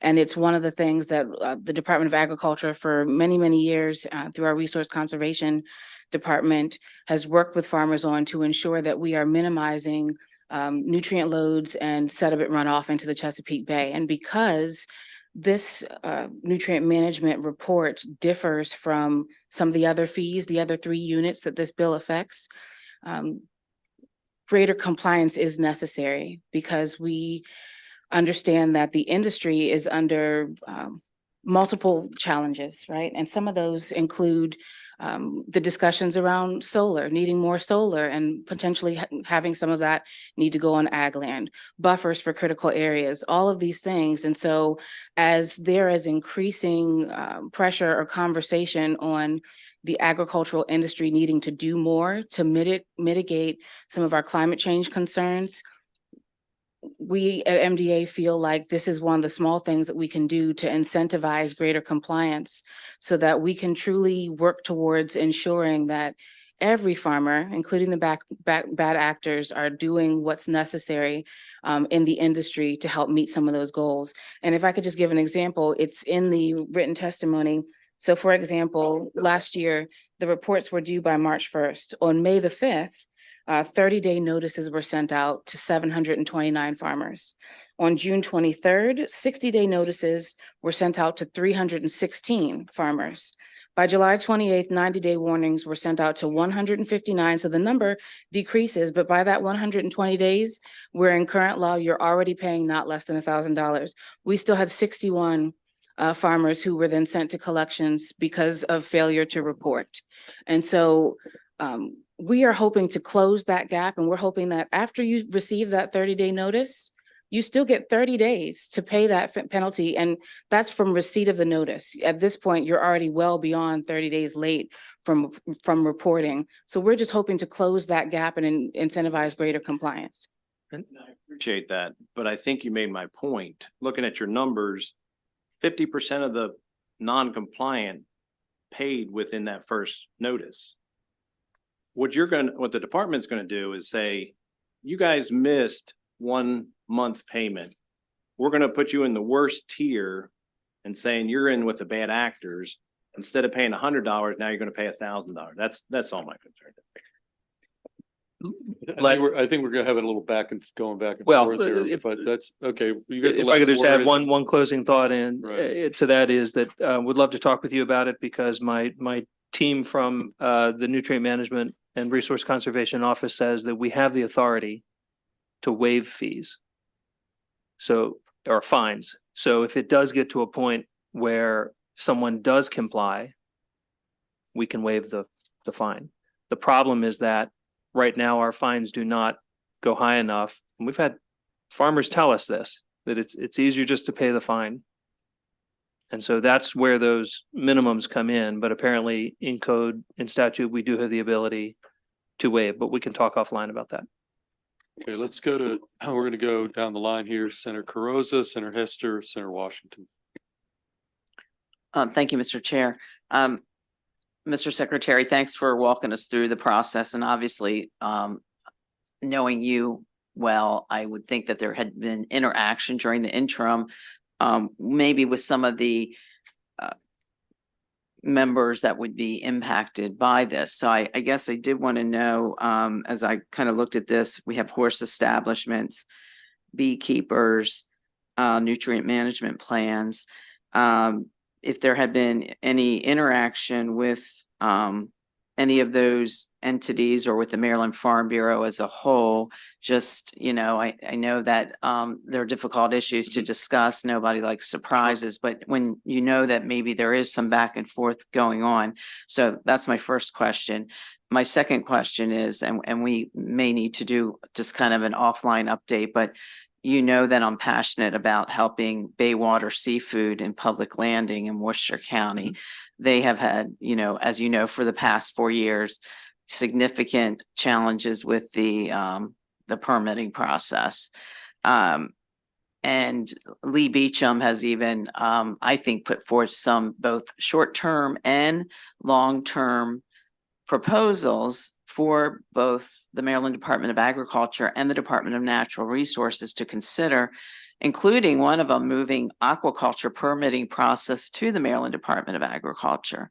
There might be considered, because my understanding is you all are already could align the marketing, you know, with what your department's already doing.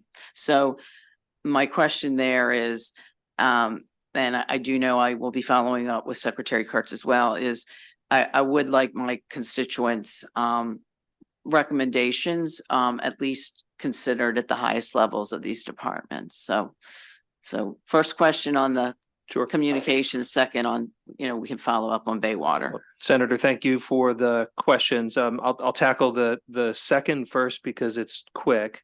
And that is, as you know, the permitting process for aquaculture leases is within DNR. And so I have had conversations with the secretary. The secretary is aware of the issue and has been working on it. And I believe has been in touch with the applicant. In terms of where licensing remains, it's at DNR, and I believe it's happily at DNR. We are tasked in a number of cases. The Department of Agriculture is tasked with the promotion of, even though the regulation of a product or an industry occurs in a different agency. So we are limited to promoting. And I would love at some point to come and discuss with the committee what we're doing to promote not just aquaculture, but all of seafood and other programs. In terms of awareness with Senate Bill 278, as you know, we've got a lot of boards and commissions, and so we have an agriculture commission that meets monthly. We previewed this with the Ag Commission. We have, in fact, many cases there are boards that represent these specific industries that are in this bill that recommended these fee increases or compliance teeth, essentially. And so these came in many cases from the industry themselves, from the horse board, for example, and from others. So we definitely tried to talk with industries about this. I'm sure we missed some, but the idea that a fee for service has not increased in potentially 25 and even 30 years has made it very tough on our budget, and not our aspirational budget, but our thou must do these things, and they happen to be special funded tasks that for better or worse we need to make sure we're able to at least cover the costs. And Senator, oh, I'm sorry. sorry, if I may, Senator, the fees will also go through the full regulation process through the AELR committee, and the legislative body will have a 30-day public comment period for the weights and measures portion of the bill, in which we would set or propose reasonable fees. So just wanted to add that. Okay, let's go to Senator Hester next. Thank you. I have 3 questions, which in the interest of time, you could also answer offline, but I just want to get them out there at least. My understanding is that breeding stables are not covered under the definition of horse establishment. And, the Days End Horse Rescue in Woodbine has told me that over the past decade, many of these seizure cases they get are from breeding stables. So are you aware of where we're regulating breeding stables, and would you be open to defining them underneath horse establishment?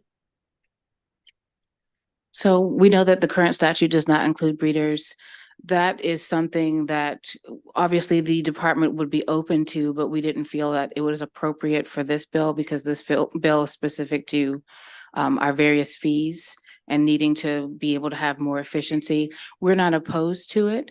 But at the time of us drafting this bill, and even our discussions with some of the folks from the Maryland Horse Council and also from the Maryland Horse Industry Board, which asked us to propose this particular legislation, at this time, even that board took a vote and said that they didn't feel it was appropriate to work that definition into this particular bill.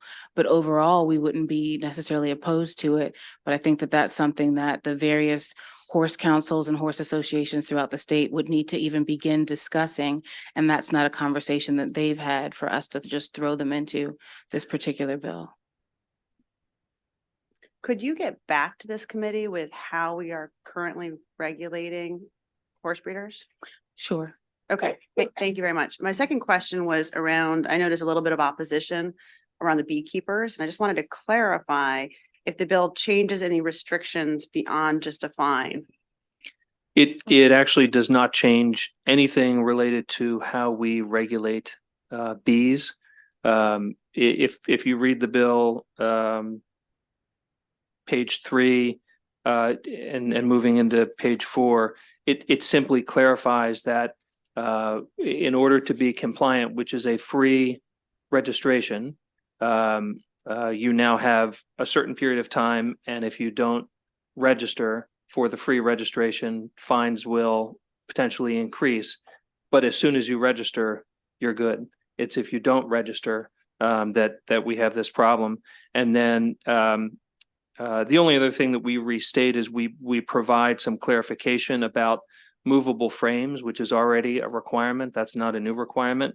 We just state that that a beekeeper shall provide movable frames within 30 days after receipt of notice from the department that they are in non-compliance with existing law.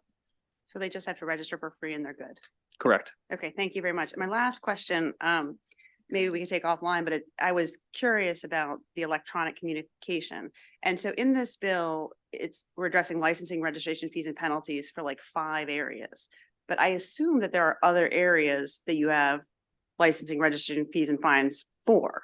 And so my question is, what are you currently doing in terms of notification for all those other areas? Is it either electronic or mail? Like, because shouldn't it be the same across all of them? It would be nice. Ideally, it would be consistent across all. What has happened over time is our programs are on different systems, different portals. Some are paper, some are electronic. And so we are going through a whole process with Department of IT right now to try to migrate all of them onto standardized platforms like One Stop, for example. But right now there are mailings that go out, there are emails that go out. So several of those units are using both mail and email to reach the constituency and to let them know you've got 30, 60, 90 days or what have you, but multiple sources are being used and sometimes it is both. You have like an opt-in, because like I often get from like a credit card company, it's like, would you like to receive it by email or by mail? And for me, for that financial stuff, I choose hard copy snail mail all the time because I get too many emails. So it seems like that could be an option as you follow up with Senator Simoner. Definitely. Okay, Senator Washington. Thank you. Again, thank you for thinking creatively about how to improve our agencies and their service and their relevance. I want to ask about gas pump stations. So it's my sense that part of this request has to do with your ability to actually monitor these and to see if they are indeed in compliance. Because I know when I get my gas, I noticed a little badge from the comptroller and then also you. And I do wonder, who's going around making sure that this is really a gallon of gas. And Senator, that's us. So we've Yeah. got teams that are out in the field visiting gas stations and we've got trucks, machinery that will test the dispensing to make sure that there's actually the appropriate amount coming out. We do the same thing for scales, and it's not, I mentioned grocery store scales, but it's also, the road scales for trucks.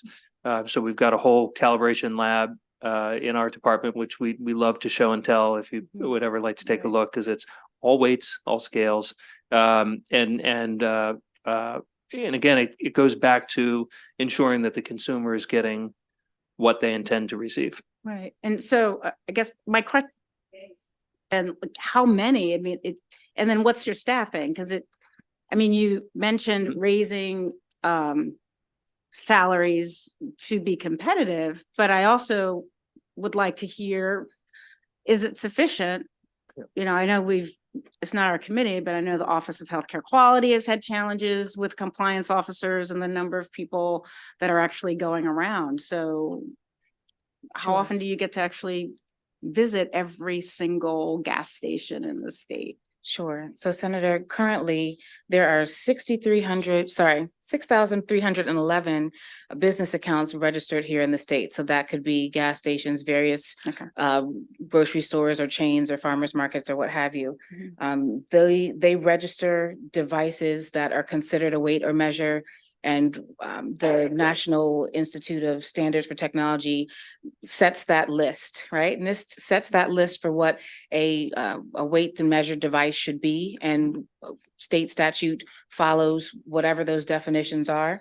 And so currently, if we receive complaints, someone has a consumer complaint that they think, my gas pump said I was going to pay $3.19 a gallon, but my receipt said I paid $3.65 per gallon. Just excuse me for a sec. So it's complaint driven. Uh, So so is each weight or measure on a We're No. proactive. scale to look, okay. Yeah, So we have a schedule for how Oh, okay, often okay. we're visiting each spot, but as you could imagine, there are complaints and we're very responsive Oh, so to getting it's out both there. ways. One, Yes. you Yes. receive Oh, yes. complaints and then also everyone's. There's regular in a- checks. okay. Yes. Okay. So And standard so do annual you have checks. enough people to do this? We have, we have a number of staff who go out and are set to do those inspections as part of that unit. But again, it's a matter of being able to maintain those employees because traditionally, because the salaries have been based on the special funds that these fees raise, those salaries have not necessarily been high enough for us to have strong retention numbers in this particular unit or division. Now, the funding increases for state employees and COLAs and everything for last year was able to bring some of those employees up to maybe 45 grand a year. But again, we're talking about state government employees who are doing a job and a service for the state and for the department, who, because of these fees and the inflexibility that we have, we are not able to adjust their salaries based on inflation and other factors.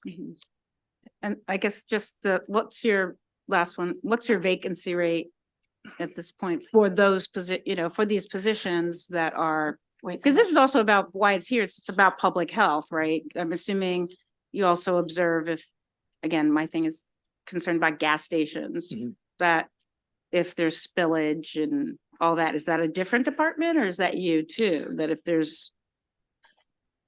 I believe MDE would be With that part. spillage. Yeah, We are- spillage turns You're into just the enforcement. weights. Yep. We are. We're the volume. All right. Calibration. Got it. Thank you. And I will say, because I like touting it, we were the reigning champion for the lowest vacancy rate in the state for, I believe, a few weeks, if not a month and a half. I'll have to double check to see if we still.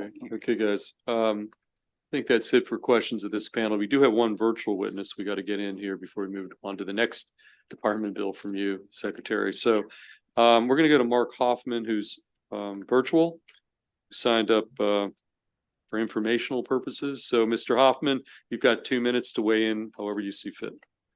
Thank you very much. When I signed up, it was informational. But after doing research, I would like to say I'm in favor of the bill, the beekeeping aspect of the bill. My name is Mark Hoffman. Good afternoon, Chairman Feldman and Vice Chairman Kagan and the rest of the esteemed members of the committee. I've been a Montgomery County beekeeper for 35 years. Here, I'm speaking only for myself, not for any organization, and I'm here to urge you to support the beekeeping community. Now, one way of doing it is passing the beekeeping section of this bill. And I'd like to just add that from my point of view, the fees specified are not excessive. The requirement to register and to use movable frame hives are really essential for the health of Maryland bees. And compliance is not required because there is no fee. So I am in favor of passing this in order to give our state apiarist some leverage to increase compliance. Now, let me explain that the way this works is we have a state apiarist sitting next to the secretary, and we have a squad of contract bee inspectors. There is no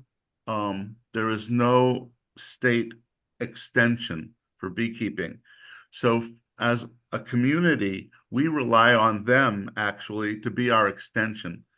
And over the years, the number of hours that has been available for them has been reduced. So I would urge the secretary and the committee that at some point the funding for those bee inspectors be increased so that they can take care of Maryland's bees. Thank you very much. Okay, thank you, Mr. Hoffman. Any questions for the witness? Okay, seeing that concludes the bill hearing on Senate Bill 278. We're going to move on to the next bill, which is Senate Bill 290. Secretary Addicks, it's all yours. Take the time you need. And we also have Rachel Jones from your team at the witness table. So Thank you, Mr. Chair and members of the committee. This one I hope will be a little more efficient of a hearing. This makes very minor adjustments to the Certified Local Farm and Fish Program. If you don't know about that program, it's a great program that this committee passed 2 years ago, and it requires state institutions to purchase 20% local products. And if not, explain why. And that's been very, very helpful as we've worked on that program and gotten farmers committed to it and made sure that we have institutions aware that this requirement exists. This simply changes the reporting requirement to give a little more time annually, just given the purchasing cycle of many of the institutions.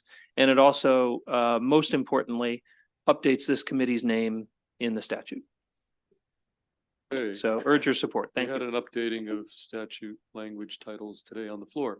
In any event, Ms. Jones, do you have any additional testimony? Sure, just to add to that it very specifically just alters two things. So MDA is supposed to report state agencies and university waiver requests to the Board of Public Works by July 30th.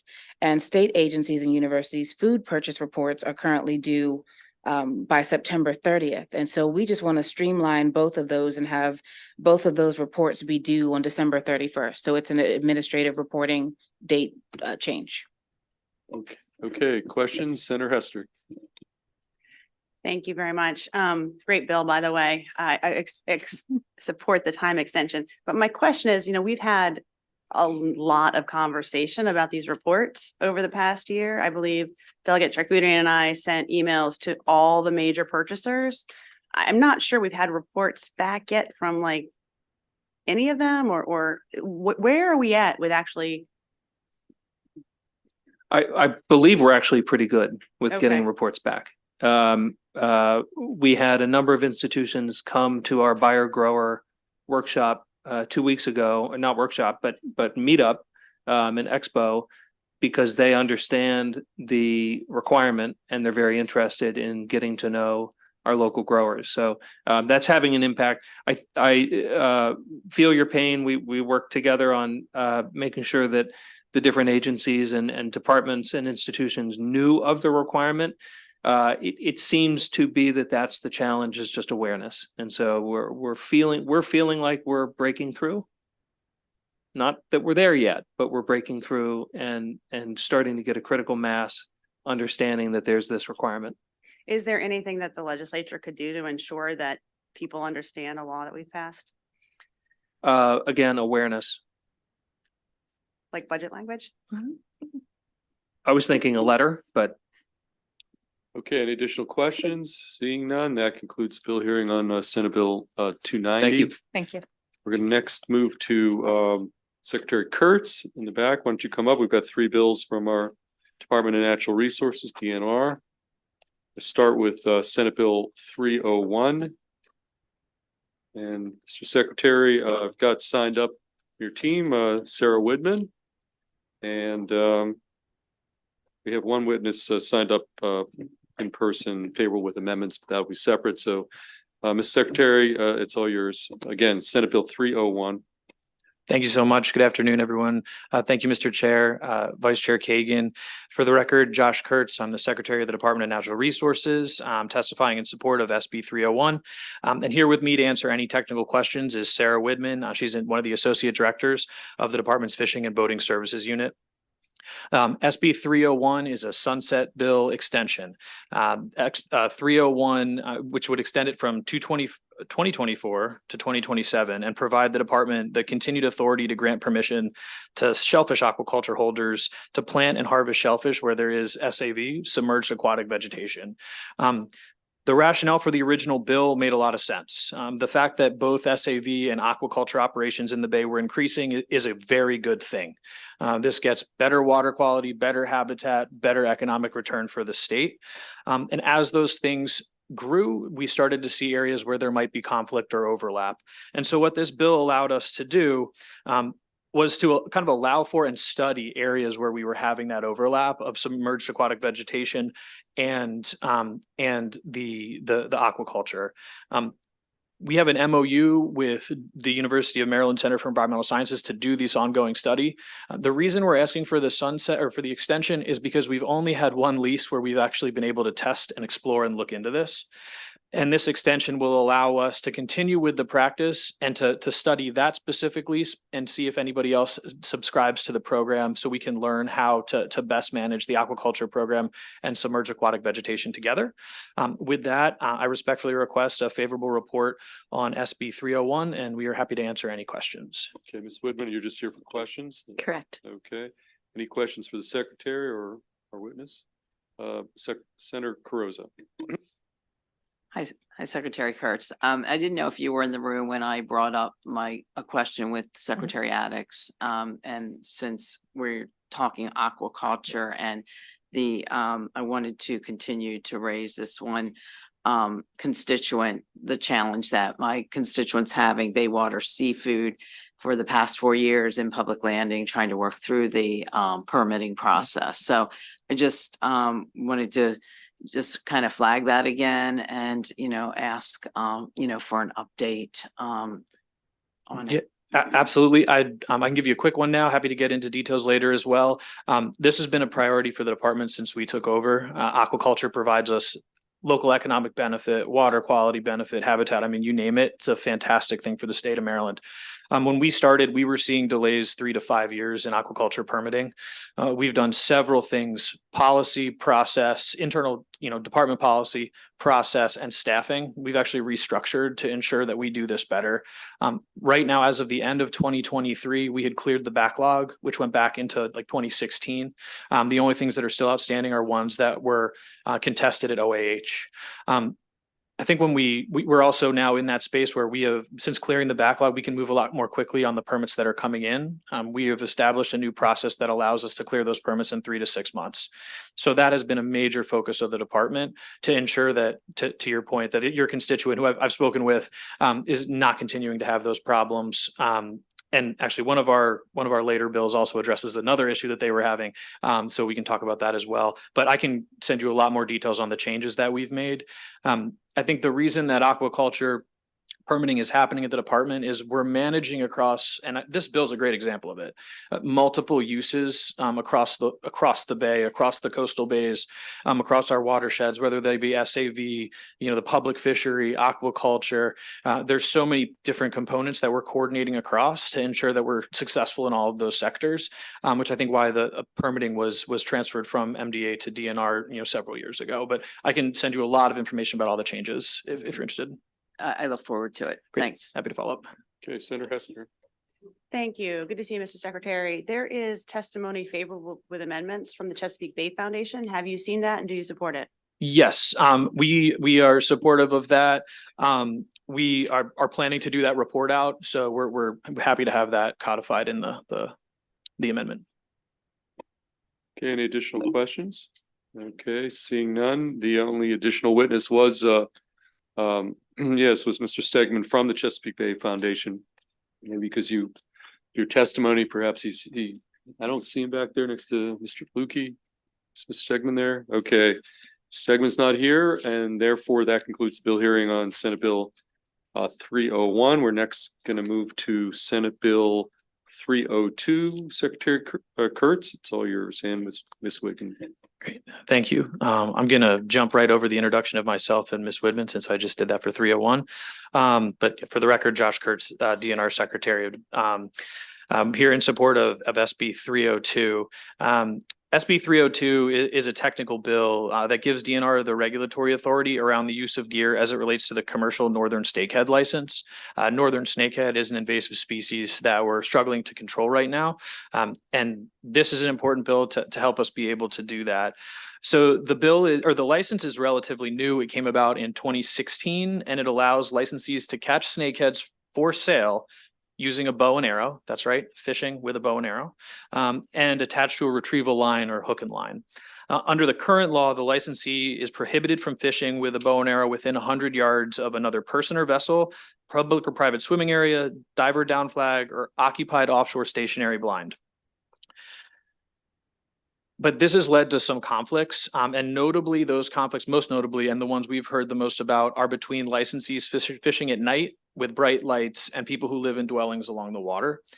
So we've gone ahead and we've done several scoping processes, 2 scoping processes where we reached out for feedback to promulgate regulations to address the concerns that we're hearing from both sides.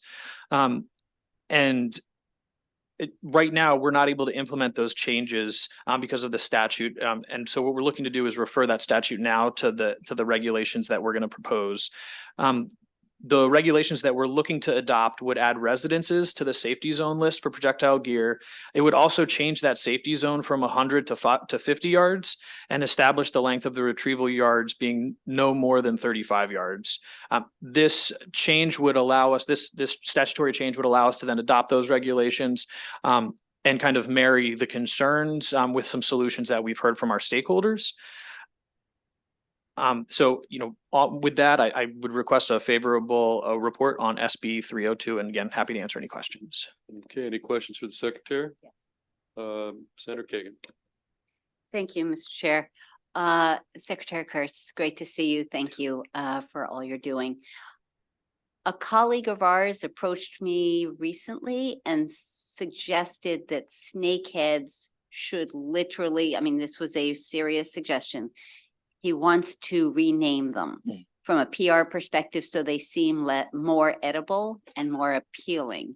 And I'm just curious, following up on that conversation, whether you have thoughts about that, whether that's something DNR has remotely considered. So this is a conversation that's been happening, I think, in a lot of our invasive species contexts, snakeheads and blue catfish. I think what's happened is people hear those things and they get concerned about what they are. And yeah, I know that Senator Bailey's bill is coming up. I didn't even look all the way down. And we've submitted informational testimony on that as well. And I've had this conversation with my colleague, Secretary Addix, having seafood marketing there. How are we making sure that people want to eat the things that we want them to eat? Yep.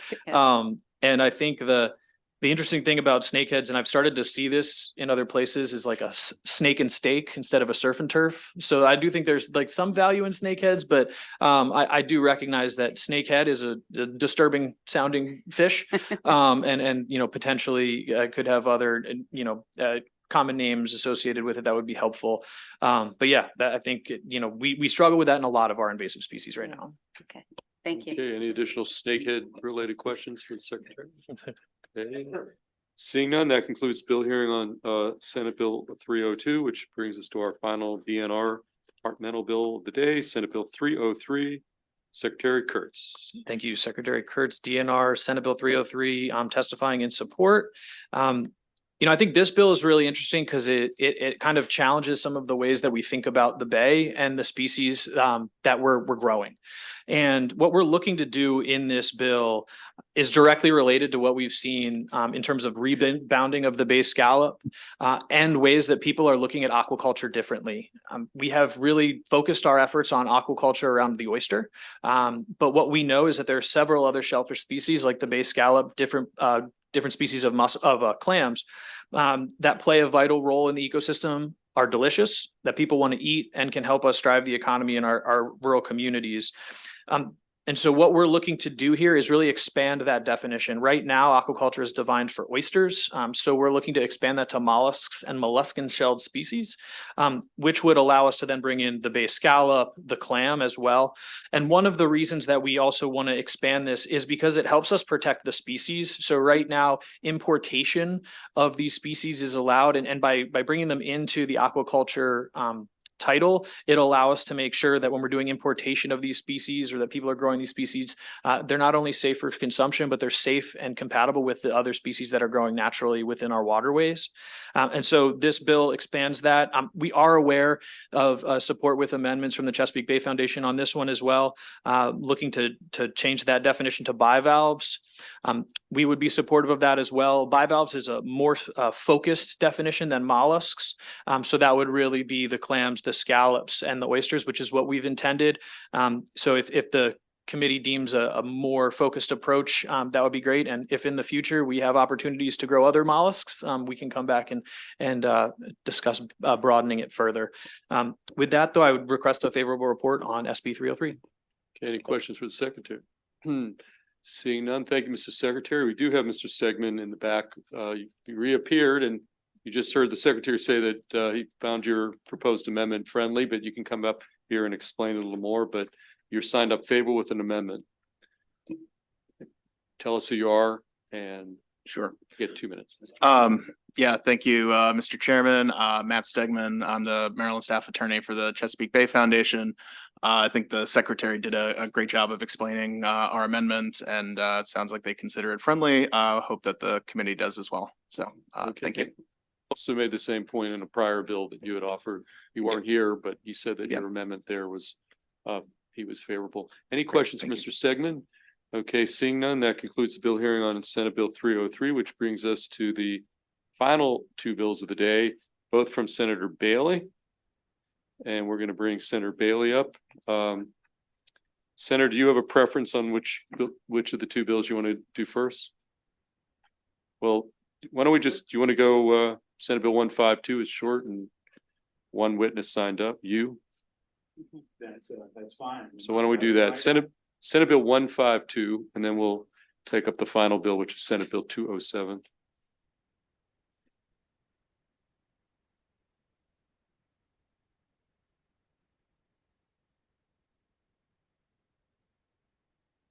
Omar, are you ready? Okay. Good afternoon, Mr. Chairman and members of the committee. Senate Bill 152 would exempt residents who qualify for certain assistance programs from the requirement to pay for fishing licenses and stamps.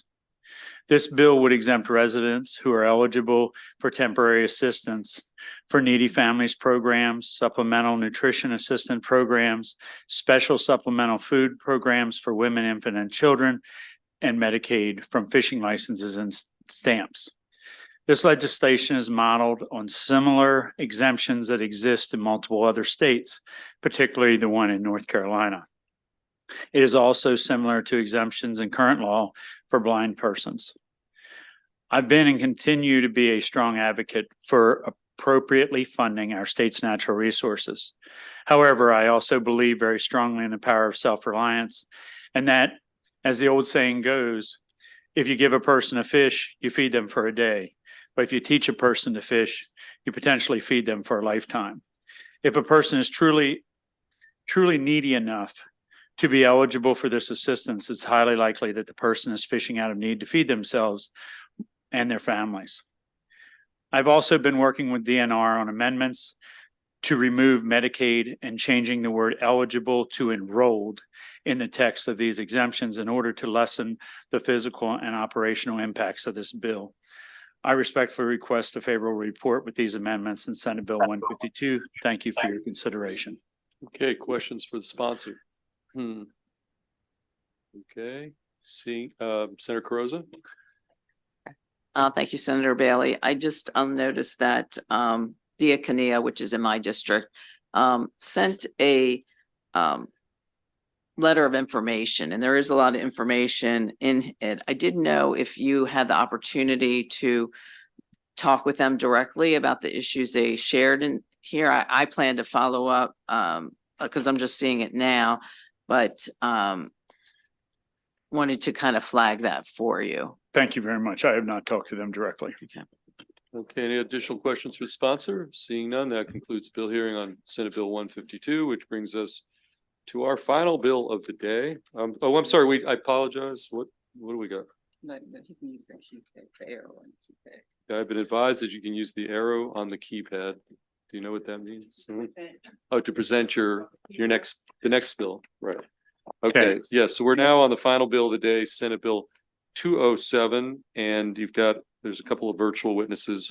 One person signed up favorable amendment, but why don't you start off, take the time you need to present Senate Bill 207. And again, you can use the arrows on the keypad to. Good afternoon, Mr. Chairman and members of the committee. Senator Bailey, for the record, thank you very much for the opportunity to come here today and talk to you about Senate Bill 207.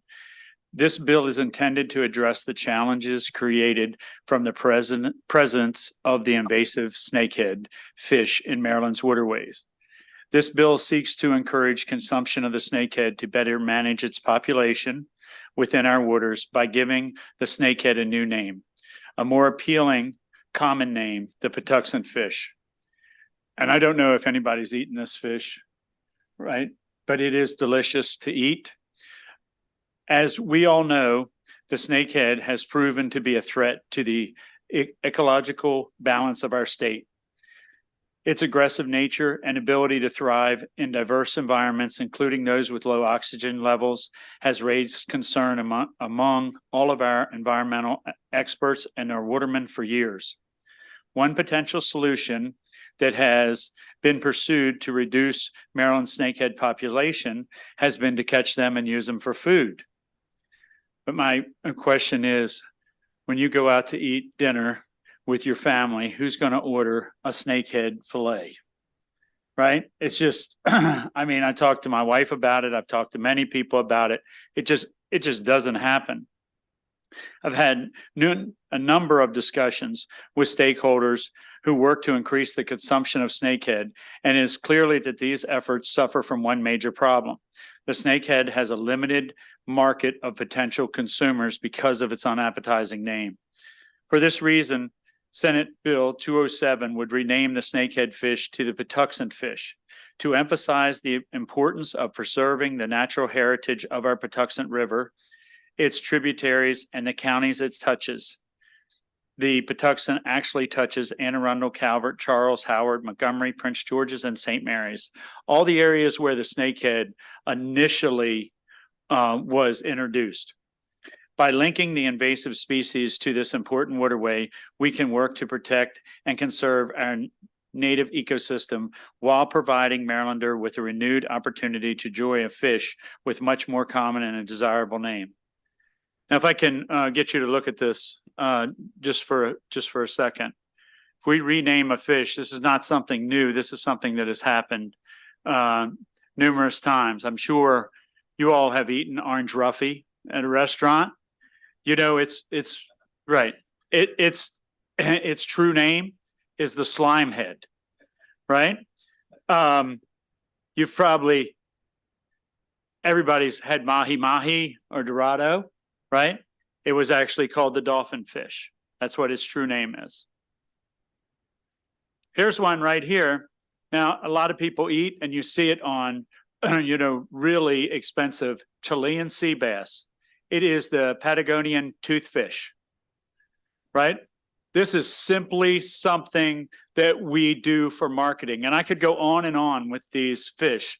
And the snakehead is an invasive species. This would be something for marketing for our area. And quite frankly, I gave this to some college kids over the summer, and I said, listen, would you all be willing to help us and try to rename this fish? And I think they did a great job coming up with the Patuxent fish. But I'm completely open to this committee.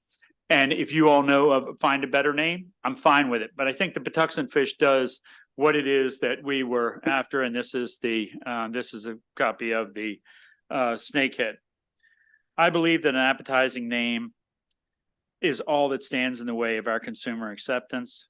Renaming the snakehead to make it more marketable would have substantial benefits to our watermen, our economy, our ecosystem, the people, the restaurants. I respectfully request a favorable report on Senate Bill 207. Thank you all for your consideration. Okay, I would be remiss if I didn't point out that in your testimony, you were offering an amendment that would name it the Bailey fish. No, but I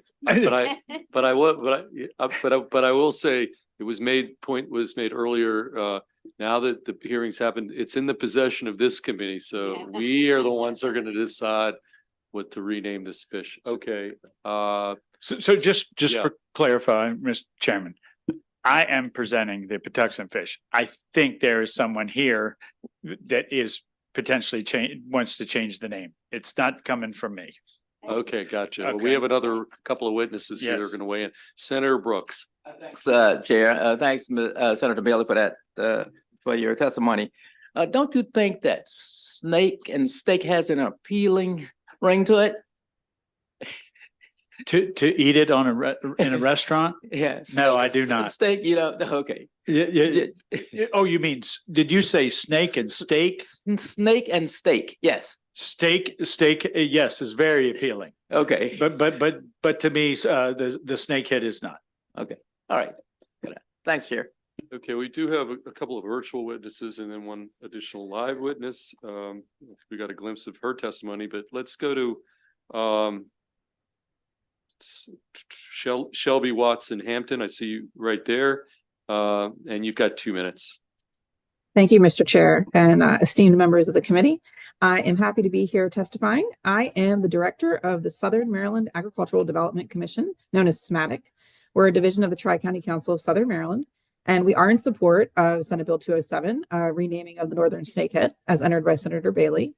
As SMATIC's mission is to increase the overall economic viability of local producers, both on the land and on the water, we find this bill to be important to the success of local fishermen and to the local waterways. The proposed change is intended to address the challenges created by the presence of the invasive snakehead fish in Maryland's waterways. Scientists, environmentalists, fishermen, and watermen are all in strong agreement that the invasive fish is wreaking havoc on the ecosystem and needs to be removed as much as possible. One way of ensuring that removal is to make the fish, which has a delicious white flaky meat that is enjoyable to both cook and eat, more appealing to consumers. Therefore, this bill seeks to encourage consumer consumption of the snakehead by giving it a new name that will look delectable on local menus. Using a more enticing name, chefs, restaurants, and stores could better advertise and promote the product. Numerous discussions with stakeholders who currently work to increase the consumption of the snakehead make it clear that these efforts suffer from the one major problem, and that's its name. Now, also speaking as a Southern Maryland girl myself, our farm abuts the Patuxent River. I am from a family of both farmers and watermen. Several of my cousins currently still make their living working the water. I have eaten the snakehead on many occasions. Like I said before, it is a delicious, thick, white meat. It is not oily. It is not fishy. There's a lot you can do with it. Served as fillets, served chopped up into what my dad calls fish nuggets, which my nephews prefer over chicken nuggets from Chick-fil-A any day of the week. It's a nutritious food source. And we're doing it a disservice by having a name on menus that folks are not inclined to choose. So in closing, I am in approval of the proposed name change. And thank you so much for your time today. Okay, we have a question from Senator Hester. Chair, Senator Bailey, thanks for this bill, and I definitely like the proposed name. My question was about the Maryland Department of Agriculture. So I understand that they have a seafood marketing program, so it makes sense that they would I don't know, have an opinion about this. Could we? I mean, I think they would support this because it's hopefully going to move forward the marketing. Could we get an answer from the Department of Agriculture about their support? I'm sure we can. I'm not sure if anybody. I don't think that. They're not here right at the moment. I think they just left. So. Okay, so if Department of Ag's out there. Could I just say, Secretary Kurtz mentioned, I think DNR did submit a letter of information of some sort. They're different. Yeah, that's different. You're right. Okay. Okay. Any additional questions for sponsor or for our virtual witness? Okay, seeing none. We do have one additional virtual witness. We've got Kelly Hinkle, St. Mary's County Economic Development. Ms. Hinkle, we've got 2 minutes. Good afternoon, Mr. Chairman and members of the committee. My name is Kelly Hinkle, and my role is Deputy Director of St. Mary's County Department of Economic Development. Our office prioritizes agriculture, seafood, and forestry businesses as targeted industries. A significant threat to our commercial watermen's future is invasive species like the northern snakehead. It continues to be more difficult for commercial watermen in St. Mary's County to successfully fish the lower waters of the Patuxent forcing them to trailer boats an hour or more north to outrun the devastation of multiple invasive species. This is not simply an inconvenience. Additional time and money decreases the profitability of watermen and increases the cost to consumers. A comprehensive approach is needed to tackle the pressures facing our watermen. One of many tactics is to eat our way out of the problem. Mobilizing a campaign to put northern snakeheads on menus and dinner tables hinges on an appetizing message. Please consider the common name of Patuxent fish to facilitate a robust market and to protect lucrative native species for our watermen. A favorable vote on Senate Bill 207 will be a favorable vote for Maryland's commercial watermen. Thank you for your time. Okay, any questions for Ms. Hinkle? Seeing none. And that brings us to our final witness of the day, in person, signed up favorable with an amendment, Rachel Dean. You're back here, and I think the sponsor gave us a little clue as to what you're proposing by amendment in terms of a name. Hi, hello, good afternoon. My name is Rachel Dean. I'm here to speak in favor of the bill with a friendly amendment. Okay. I'm the secretary of the Cabot County Watermen's Association. I also serve on the Maryland Tidal Fisheries Advisory Commission for the state of Maryland, as well as the Patuxent River Commission. But today I am here as a seafood business owner, an avid snakehead bow hunter, and an aquaculture lease applicant. Okay. My family owns Patuxent River Seafood, and our business relies on the resources of the Patuxent River and Chesapeake Bay. Despite Maryland's best efforts, the invasive snakehead has become part of the bay's ecosystem. Unfortunately, that means it's negatively impacting our native species. Between the snakehead and the blue catfish, the Patuxent River is suffering. I appreciate the hard work that the state of Maryland is doing to market the snakehead, but it's still difficult to get anyone to eat a fish called a snake. That is unfortunate because snakehead rank just behind white perch as the best tasting fish in the Chesapeake Bay. Unless we can do something to convince people to eat more snakehead, these fish might just eat the competition out of house and home, literally. If we can rename the fish, it could help our cause, just like restaurants formerly used the terms dolphins on their menus, but switched to mahi-mahi to avoid confusion and outrage among guests. While Senator Bailey's efforts to rename the snakehead the Patuxent fish are a noble cause, it doesn't have a ring to it. A restaurant menu with Patuxent tacos just doesn't sound right. I would like to offer a friendly amendment, the Bailey fish. While I am by no means saying Senator Bailey shares the slimy, predatory characteristics of the fish. By the way, I think they're a pretty good-looking fish. I do believe his contributions to the conservation of natural resources as an NRP officer and now as a senator warrant a fish be named after him. Besides, I think we can get behind fried Bailey, baked Bailey, Bailey tacos, Bailey nuggets, and Bailey bites. I hope the sponsor of the bill will be willing to take this one for the team and cement Bailey fish on restaurants' menus throughout Maryland. I honestly do not want the snakehead and the Patuxent River being known just for the snakehead. So I would appreciate a favorable on this bill with amendments, if you please. Okay, any questions for the witness? And by the way, we have a committee dinner tonight. I want somebody to ask if they serve snakehead at the particular restaurant tonight at committee dinner. Just joking. Okay, any questions for Senator Bailey or the proponent of converting this to the Bailey fish, Senator Karen Lewis Young? I just want to make sure the key goal here is to rebrand the fish in a manner that will make it much more marketable. So you want to make a connection between the end consumer and the demand, correct? Okay, I just want to make sure that's a goal that you both agree with. If I may, that's also a goal of the Maryland Seafood Marketing Program and the Department of Ag. I thought I heard Secretary Attucks say that they were interested in doing something about the name of the snakehead too, when he spoke earlier in his testimony, because he knows it's an issue. But we've had multiple discussions about that at the Tidal Fisheries Advisory Commission. Okay, Okay, Senator Kagan.